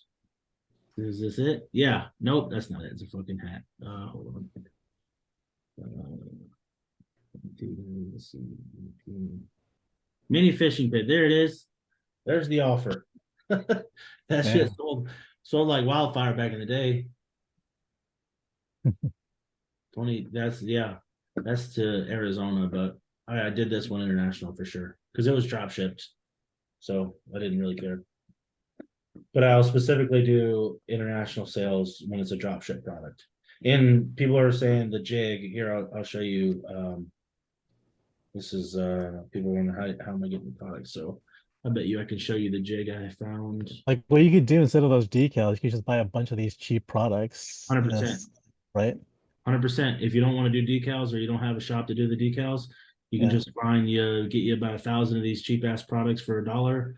You're Yep. $1,000 in, and you can run your free offer. Yeah, Mhm. I don't know where that jig's at, but it's on here. I can The use AI. problem with doing your free plus shipping with these is the shipping can be kind of expensive. You actually Even got though to the offer, even though the product's $1, you're going to ship something as a package. It's Yep. going to be close to $4. Whereas you can, I don't know if you ship your decals as a package or as first class mail. Flat envelope. Yeah, so first class mail. So you can ship decals for 75 cents. Yep. Whereas Exactly. if you ship a lure, if it's more than 1/4 of an inch high, you're looking at $3.50 to $4 in the United States. So suddenly your costs go way up. Yep. Yep. So if you got a $4 shipping charge, you have to charge $4.95, $5.95 for the shipping and handling fee on your free plus shipping. At least, you For know. sure. Yep. For sure. I don't know what I'm And then charging if on this your basket. product better have a high perceived value. If Let's see what I'm charging. I'm charging $10 for shipping. Oh no, I'm charging $4 in shipping for this, but they bought 3. Yep. All right, so that's pretty much the flow. I think, is there anything questions wise or anything, thoughts? Yeah, I got one. So when you go into optimization, like with when you said you're stacking like 1 to 2, 3 to 4 lookalike audiences, Yep. like at what point, what's your decision to actually pause that ad set? Well, Okay, when the ads so if I have an ad set that has a stacked audience, what am I looking at to make me pause it? So one, Yeah. which ad set's working? I look at that one. That's like my target. The best ad set I have, again, I'll reiterate, I don't look at the CPA heavily. Yes, I don't want to be spending thousands of dollars to get a purchase. That's just dumb. But like the best ad set, the best CPA of the best ad set, that's my target. I'll say, oh, that's the lowest I'm getting out of all these ad sets I put in there. So that's my target. So the furthest one, that's the one that's furthest away from my target. That's typically the one after like 7 to 10 days that I'm going to kill. That's what I look at. Honestly, it's like how the one that's the furthest away. I don't look at numbers. Obviously, let's be real. Ads, running ads, you got to look at, are you getting the impressions? Are you getting the click-through rate? Are you getting the thumb stop rate? Are you getting the clicks? That's the basics of the ad. But once you look at the actual stats of the ad, which we're not talking about that, talking about the substance of it, which ad am I turning off? I'm turning off the one that's the furthest away from the best.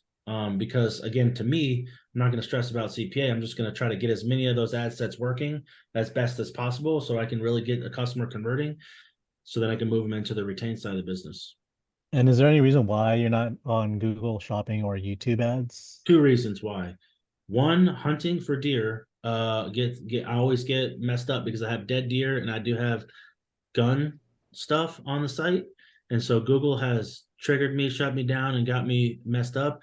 And then Google Shopping, my Google Shopping shows up through my Etsy ads. Okay, got it. So my products will show up through a Google Shopping listing from my Etsy ad that I run. But if you weren't in those like kind of like restricted type of like, you'd be on those too. Yeah, if the .com didn't have a lot of restricted shit on it, take anything that's not the hunting one, like the dog supplements. Yeah, it's all over Google Shopping. Type in natural dog company, it's gonna be all over that shit. Got it. Okay. Yeah, yeah, for sure. But like the hunting one, yeah. The moment I get anything that has a gun or a dead animal or even just a blog post that talks about the word kill, like it'll trigger some stupid shit, and next thing you know, I'm having to deal with like just getting ads shut down or getting a card banned on, like getting a credit card banned from running in it, using it to run ads on Google. I just don't want to deal with it. But my Etsy ads run those products, the products that I do want. That's how I get around the excluded categories, is how those products will be through my Etsy store and running it through the Etsy ads, which is great because Etsy's ads are easy to run. Yes.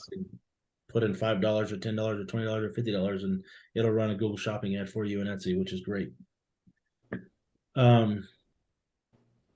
Yeah. So any other questions or thoughts? Did anybody think that I was going to be showing them something that was any different than what you saw? I'm interested in the feedback of like, was there anything that was like, oh, that's interesting or different than what I've ever seen or done? Because most of the stuff is probably not. So the Yeah, people who like don't take your offer and you put them into an email flow, I Yep. mean, what's that look like? Are Yep. you taking, so on your funnel, there's two places where you can collect the email. You do it on your landing page, Yep. and then I'm guessing that if they don't purchase, you put them into like a cart abandonment flow. Correct. Yep. Exactly. Yeah. And Now you also have a two-step order form. You could do the same thing there if they did the first step of the order and they put their email in and they didn't do the checkout. You could put them into a cart abandonment flow. I don't know where you do it on the landing page, or do you do it on the two-step order form, or is it I do it on the squeeze page. on the squeeze page? And through Active Campaign with ClickFunnels, it makes it nice because I can tag the two audiences. So if you opted in and didn't go to the two-step, I can keep that audience segmented. And if you opted in and did two-step, I could just run my two-step flow to you, which is going to be more inclusive of the product itself. You saw the price, saw the product. Where if you just opted in on the squeeze page and you didn't ever do the first step of the two-step, you never saw price. And so once you never saw the price offer, the order bump and all that stuff, then I'll have it a little bit. It's like 2 or 3 different emails, basically changes, not much. Okay. And I And do it through Active Campaign, not inside Klaviyo, which is okay, on you the use Active Campaign. Okay. From a Is it funnel difficult to standpoint. connect ClickFunnels to ActiveCampaign to get your leads in there? Not at all. So, hopefully my screen is still sharing, but so in the account settings and under email integrations, actually it's just regular integrations. And then, yeah, you can just literally click add new Okay. integration and do choose your, it's really simple too. And then in the funnel step, the step of the funnel, when you do the connection of the active campaign, let me see if I have one here. This one goes. See an offer that absolutely annihilates the world that makes people heads explode. This is one. But the settings in here.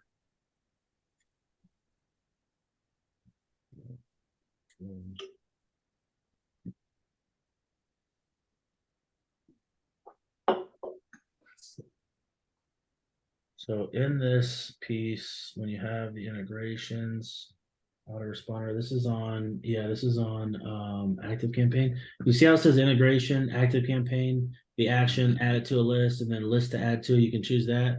There's another option here. I can remove it and do it. I'm not going to as I mess it up, but there's another that says add a tag. And so then I Yeah. can actually add the tag too. So Okay. All right. makes it nice. We have an e-com client, like a B2B. They sell commercial hoods for like restaurants.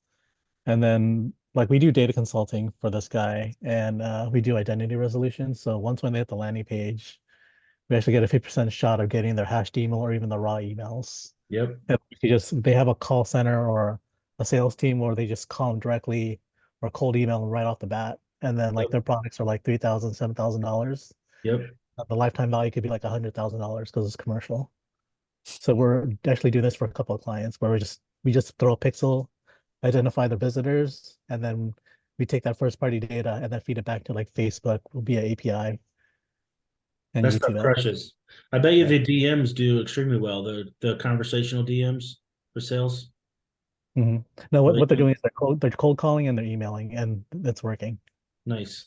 Yeah. Yeah, that stuff probably works incredible. People aren't searching around and clicking that type of shit if they're not in the ballpark or they're in there trying to buy that stuff. I'm not going Yeah. to commercial hood, or you're not going to pixel me because I'm never going to be searching. But so once you're searching, pretty much just said, "Hey, I'm interested. My hands raised. I'm ready to buy." So now you just Yeah. be good at marketing to get them to have a conversation and figure out what they're trying to sell. Yeah. I just tell clients like just put money, put a lot of money just in your top of funnel, just drive clicks and traffic, Yep. and then just let our pixel do our thing, just collect the data.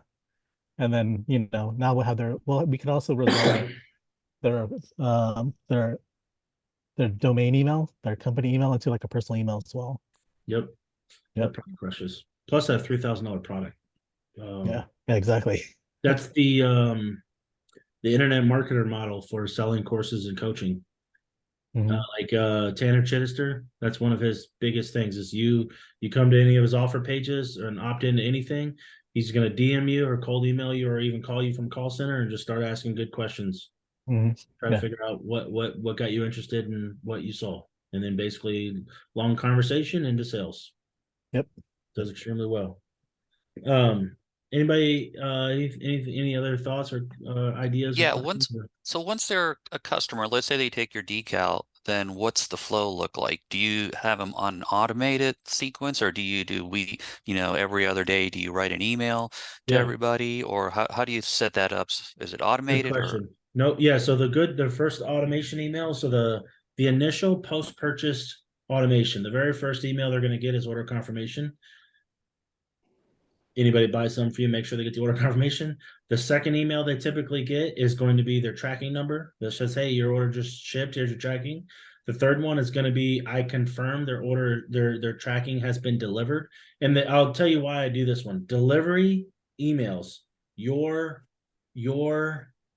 product has been delivered email is probably the highest converting email for a post purchase because it does two things. Number one, it says, "Hey, you bought something from me, you trusted me with your credit card, I delivered on it, right? Here's proof." And then so it gets them to buy again. That's the third email. And then from there, once your product's been delivered, Then they'll go into two things. They'll go into a post-purchase flow, which will be cross sells, and that'll be about 7 emails from the day of your post or from your order delivery confirmation email. There'll be 7 days in a row, and I'll be selling you on who I am, what I do, what products I am, what our mission is, about us. Here's all our categories of products, whatever the niche brand is. It's basically info emails, and every time at the bottom of the info email, it's going to have the offer: buy this, click here, buy now, click here, buy now of another product for 7 days straight. I'm going to hammer you 7 days straight. Within that, though, it's not just sequence of like day 1, day 2, day 3. It's actually, if you click this one, it could change you into a different flow. So for example, if you click the first email on day 1, post your order being delivered email, if you click that one, it could change you from saying, hey, they're interested in this product, and now that'll move them into that product's flows. So that product is going to have its own. Let me educate you about this product, and here's why it's good, and here's what it can do, and all that stuff. If you don't click it, you'll go to day 2, or if you don't click that, you'll go to day 3, day 4. If you click any of those, it's going to be a different product or a different category, a different CTA. If you click any of those, I'll move you to a different flow, and that flow is going to be specific to what triggered you to click. So I mean, your basic retention style email and flows and stuff. But 7 days, if you go through those 7 days where you're opening emails and you don't click anything, then you just go into my broadcast list, and then after about 6 months, it kind of 6 to 9 months, I'll scrub you from the broadcast emails, and you'll move over to an inactive list, and that inactive list will get hit basically on Black Friday, Cyber Monday. Inactive doesn't mean to me that I delete you. It means I only email you or send you stuff on the biggest holidays like Black Friday, Cyber Monday, stuff like that. And do you Especially do this your in phone number. Klaviyo or an active campaign? Klaviyo. So Klaviyo. active campaign is your first 7 days. Any of the clicks will move you into Klaviyo. Once you go through the 7-day campaign from active campaign, you'll go into Klaviyo under a broadcast. All the broadcasts come out of Klaviyo. Okay. The only automation is your order receipt, order confirmation, your product has been delivered, basically, your tracking number, your order product's been delivered, those 3 emails, and then you'll have the 7-day flow in active campaign, and any of those 7 days that you click will move you into a Klaviyo flow and out of the active campaign.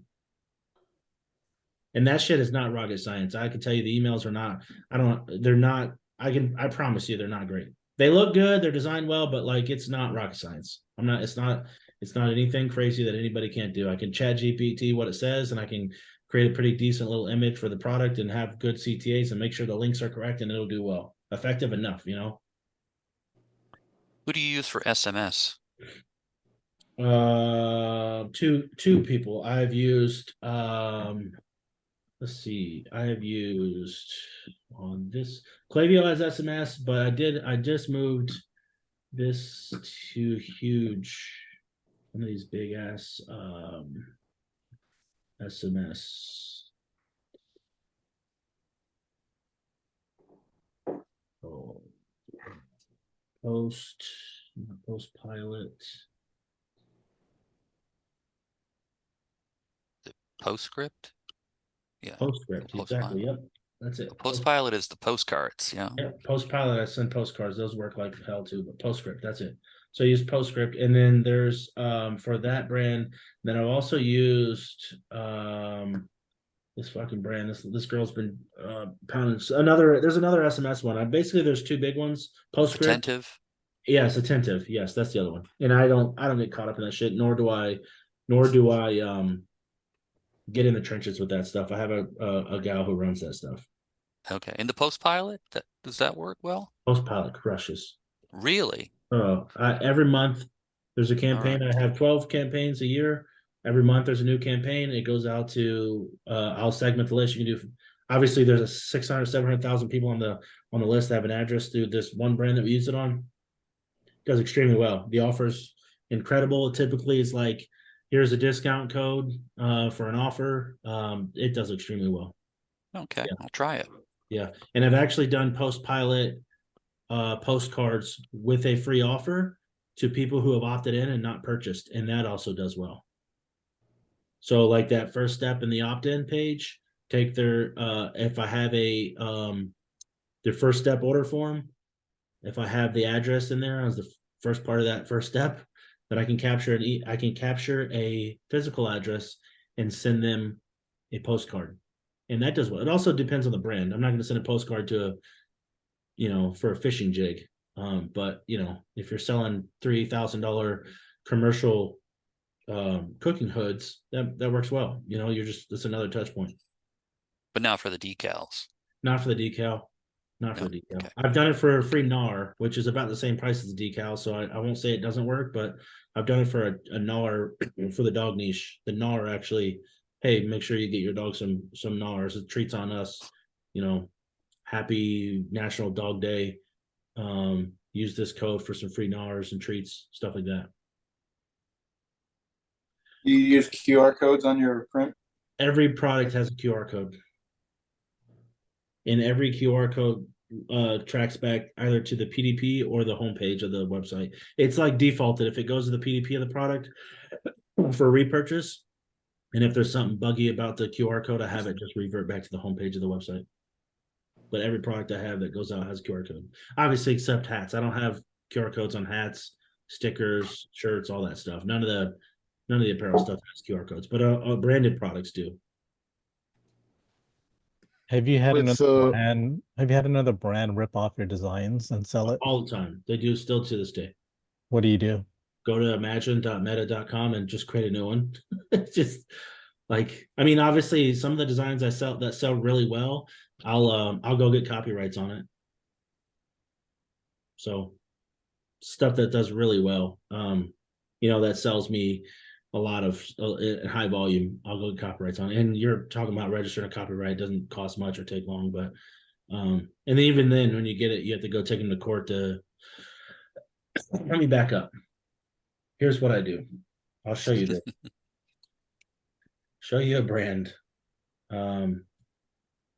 It's called Fish Local, I think. They just what you would call fuck around and found out. Local. Let me show you this brand. Shop Hunt Local. There you go. So you guys get it. I have Bucks of America, Bucks of Nebraska. What do you think? He literally had, like, he doesn't anymore because he FAFO'd, but he literally took my exact same concept, Bucks of America, take the states and put deer hunting and birds and stuff in shit. It took the same concept, except where he has this deer head, he used to have my deer head, which is where's it at? Let me show you. He had this deer head. See that deer head right there? That one. He had that deer head as his deer head on his this thing. It didn't last for long. So when they rip off my trademark logos and stuff, I send them legal letters and stuff like that and deal with it, because that brand has made tens of millions and it's done a lot. But conceptually, hey, I'll tell you here, what's funny is this is what I do. See if I can show you what I did. Does anybody see it? So you see that little design right there? Yeah, he took This is his. I just literally took his concept and put my deer head on it because he can't use it, and now I have all the same designs that he had on my shit, except I have a trademark logo. Yeah, so that's what happens when you knock off people's shit. Cool. Yeah, but I'll tell you this. This guy does extremely well. I'll give him credit. He actually put in the work and did it and everything, and he's selling stuff and he's doing extremely well. Like, you can see his reviews. He's selling stuff and whatnot. He just ripped off my logo and did it, but more glory to him. Here's the funny thing. He could sell 100, 200, 300, $400,000 worth a year. He ain't going to make any dent on my stuff. Like, people are still, they're going to buy this. Like, anybody that buys this probably is not the same buyer as stuff I'm going to sell. But maybe they are. I don't know. It's not going to make a huge impact on me. So, Taps, you were saying something? I was saying with the free offers, right? Yeah. Let's say I want to sell a kangaroo or a kangaroo hoodie. How do you come up with the free offer? A free offer. What are you going to sell them? A kangaroo shirt, hat? Hoodie or cap?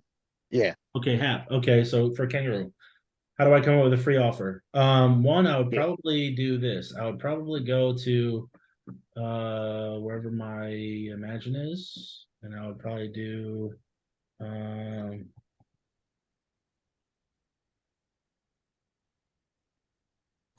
I don't know what this is going to spin out, by the way, but come over here to some AI thing and come up with some kangaroo logos. Yeah, there you go, kangaroo decal. So I'd come up with some cool ass decals like this. There you go. These are actually really cool.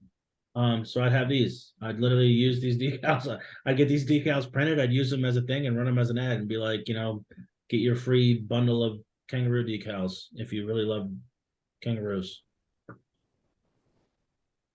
These are pretty sharp looking, actually. Kind of cool if you love kangaroos. So is the decal like a sticker or what? Yeah, it's like a sticker. Yep. Oh, okay. Yep, exactly. It's like a sticker. Yep. Boom. There's there you go. Yep. That'll get somebody's attention. So I'd come out. I'd use stuff like this to try to get their attention. Thumb stop on ads, and obviously the kangaroo decal was way better than that one. But see what else. That's how I would do it. Taps. I'd literally come to AI, Mid Journey, or Imagine. Yeah, these are. I mean, if you love kangaroos, I don't know what you're talking about with kangaroos or why someone would buy it, but if you love kangaroos, these are pretty cool kangaroo looking decals. I mean, if you're in Australia, I think you're there, Taps. You're in Australia, so people love kangaroos. Use these decals, and if you had to add your logo, your branding, text, whatever, I mean, this is a good start. Is the stickerexpress.co yours? Yeah, And you will do fulfillment for someone that runs a free ad like this. You can hook Yeah. up to that to do fulfillment. yep. So in the Shopify store, in your Shopify apps, if you go to apps, it's just called Online Machines. Of course, it's the one that's not Okay. using on, but Yeah, yeah. I know what your online machine is. I was just wondering if that's what. Yep. But there's all the POD apps have stickers, man. They all do this. They all have it. They're all pretty fairly similar priced.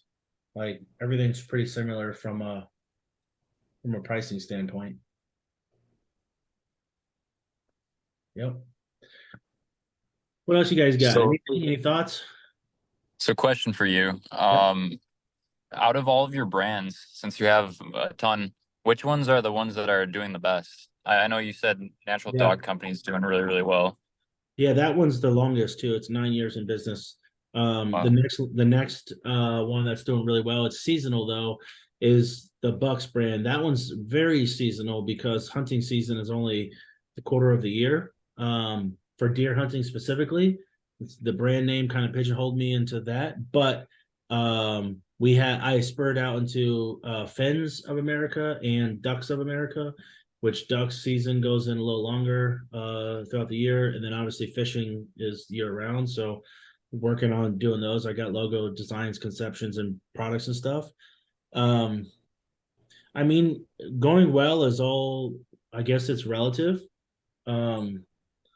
I mean, the dog supplements one are yearly. There's multiple of those brands. The Lids on Demand. I mean, it's done. It's just selling B2B, but it's done. I don't know. It's done $500,000 or something. Let's see. I mean, the B2B stuff does extremely well year round. It's not seasonal. Brands wise, dog supplements, anything hunting and fishing, the Basscasters does well. Obviously, these are things I'm passionate about, but last 30, let's see, last 12 months. This is a B2B offer. Last 12 has done $500,000, like I said, in the last 12 months. So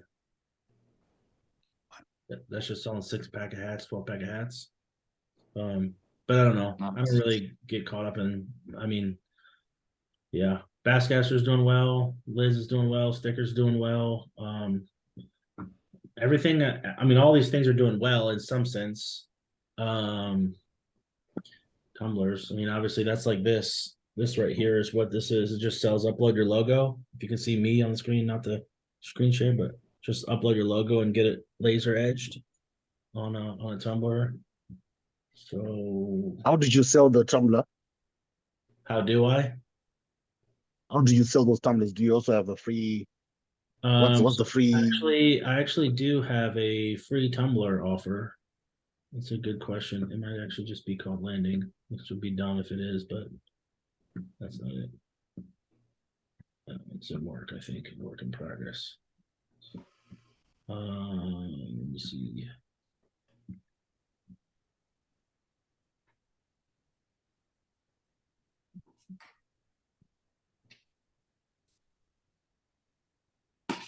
Oh, it's actually under products. That's what I put in. Free, where's it at? Here's a free sample. This is it.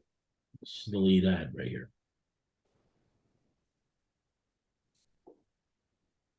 $0. Choose your color, upload your logo, and add it to cart. Pay for shipping and handling. That's how I sell the tumbler. But what's the upsells is more of the same. Oh, upsells, yeah. Now that you got a free one with your logo, get 6, get 12, and I'll give you a discount for those 100%. And then I'll also cross sell different products besides this is just called Awesome Tumblers and more. But I'll say add 50 of this 50 stickers that have the same logo of your tumbler for, whatever. Add 6 hats that have the same logo as your tumbler for X, stuff like that. And I'll do the same thing on stickers and I'll do the same thing on lids, cross sell them into tumblers and other shit. Yep.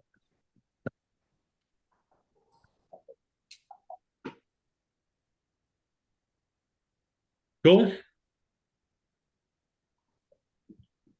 that Anything? was great. Really appreciate it, Cody. Yeah.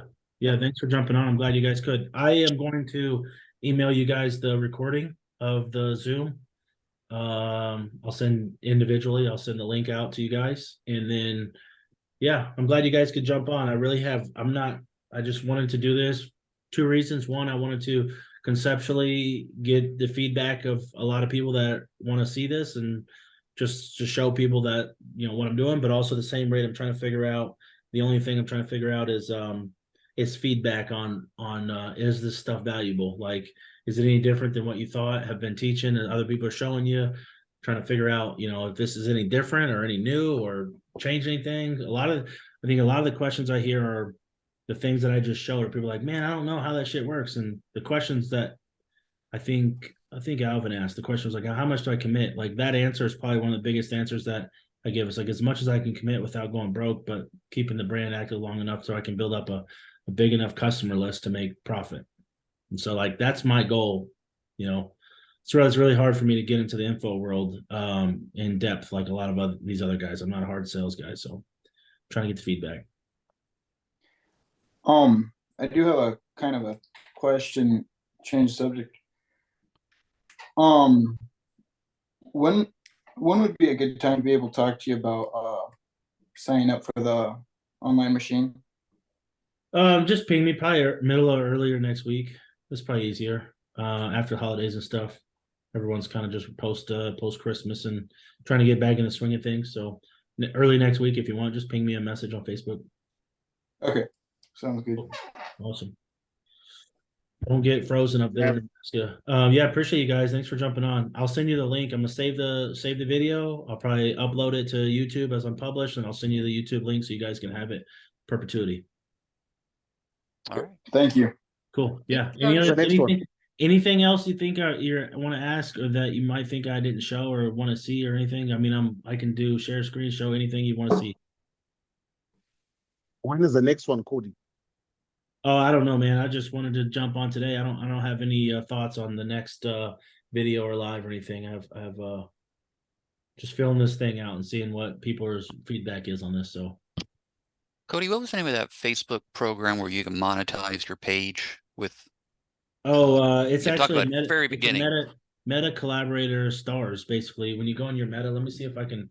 Meta collaborator stars. Yeah, let me pull open my thing and see how that works.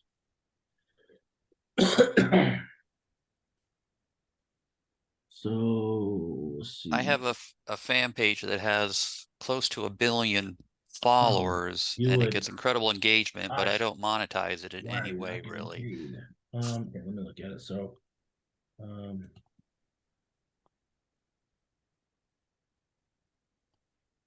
I look up center. There you go, collaboration for brands. That's what it is. Where's this stuff at? Man, I get lost in here fucking every day. Yeah. I'm in here every day and I still get lost on where half this shit is. Registration, integrations. What's down here? It's in this pile of junk.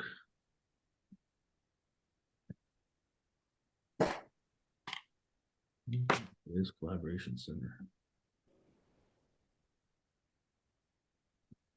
Collaboration center. Page.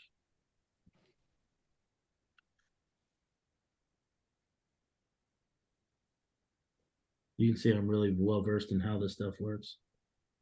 Let's see. I did this in depth when I set it up, and I've gone through this a few times in depth. See where it's at. Change stuff. Change the store.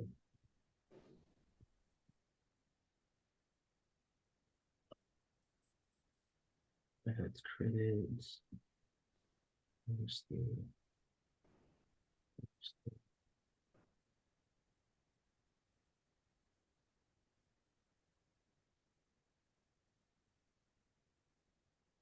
somewhere in this collaborator thing is All the right. All right. yeah, it's somewhere in here. I don't want to get caught too much, but you'll have Do to you? sign up and then submit your ID and all that stuff and verify the page.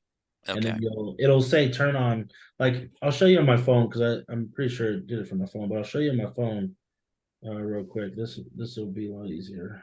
But when I'm going So to if you make have a fan page with a lot of engaged followers, it's a decent opportunity to. 100%, man. It pays. Yeah, here. So when I submit the video, can you see my screen? You see where Yeah. it says stars? Invite, earn money. Okay. See where it All says right. stars and it's turned on? Yeah. And Earn that's in money the stars enabled. settings at your page level or Yeah, it's in the on the business page. manager. It's in Business Manager is how I signed up for it. And then obviously now through my phone, I just every time I post, I have to make sure that I'm toggled on for stars and then earn money on per post. But I would definitely look at that if you have 1 billion followers. You ever tried messenger marketing using like ManyChat or any of those? Many chat, and then it went kind of like hard to use. And one, you can only send them a message 3 days and stuff like that. I have a huge mini chat audience for the dog brand. I use it once a quarter to send out a new product launch offers type of stuff. But it used to be awesome, but now it's just another tool or another little thing to finagle around. Yeah, I think they've changed the rules again to be more friendly for broadcasting. I haven't That'd be figured it nice. out. Yeah, I was gonna say that'd be nice because they totally peeled us back. Yeah. Yeah, they did. What 6 7 months ago, I think they changed it back to being more friendly again. That's awesome. Not that I haven't looked at that, but I should definitely go back to trying that out. There's some trying to see where that thing is, but it should show one of these posts did stupid. 14, that one be 25, 28, 30. The older you go, the longer, like the ones that do well. 11.7 million. Like this one right here is going to earn a bunch of money this year or this month. I mean, the last 9 days. I haven't got paid in this yet, but like just 12 million impressions or accounts, whatever, with 28,000 shares. Like it'll pay. It'll probably be 2 or 3 thousand. That one post would probably be a $2,000 post Wow. because they're basically paying you not on like video views like YouTube. They're paying you on how much engagement is for how many accounts you reach based on your relevant content. So good content that's getting a lot of people engaged, that's how they're paying you. And you can see it says like right here, monetized enabled and stuff. You can see how that Huh. works. So, yeah. Yep. Yep. That's pretty much the game plan on how the video stuff, monetization stuff rolls.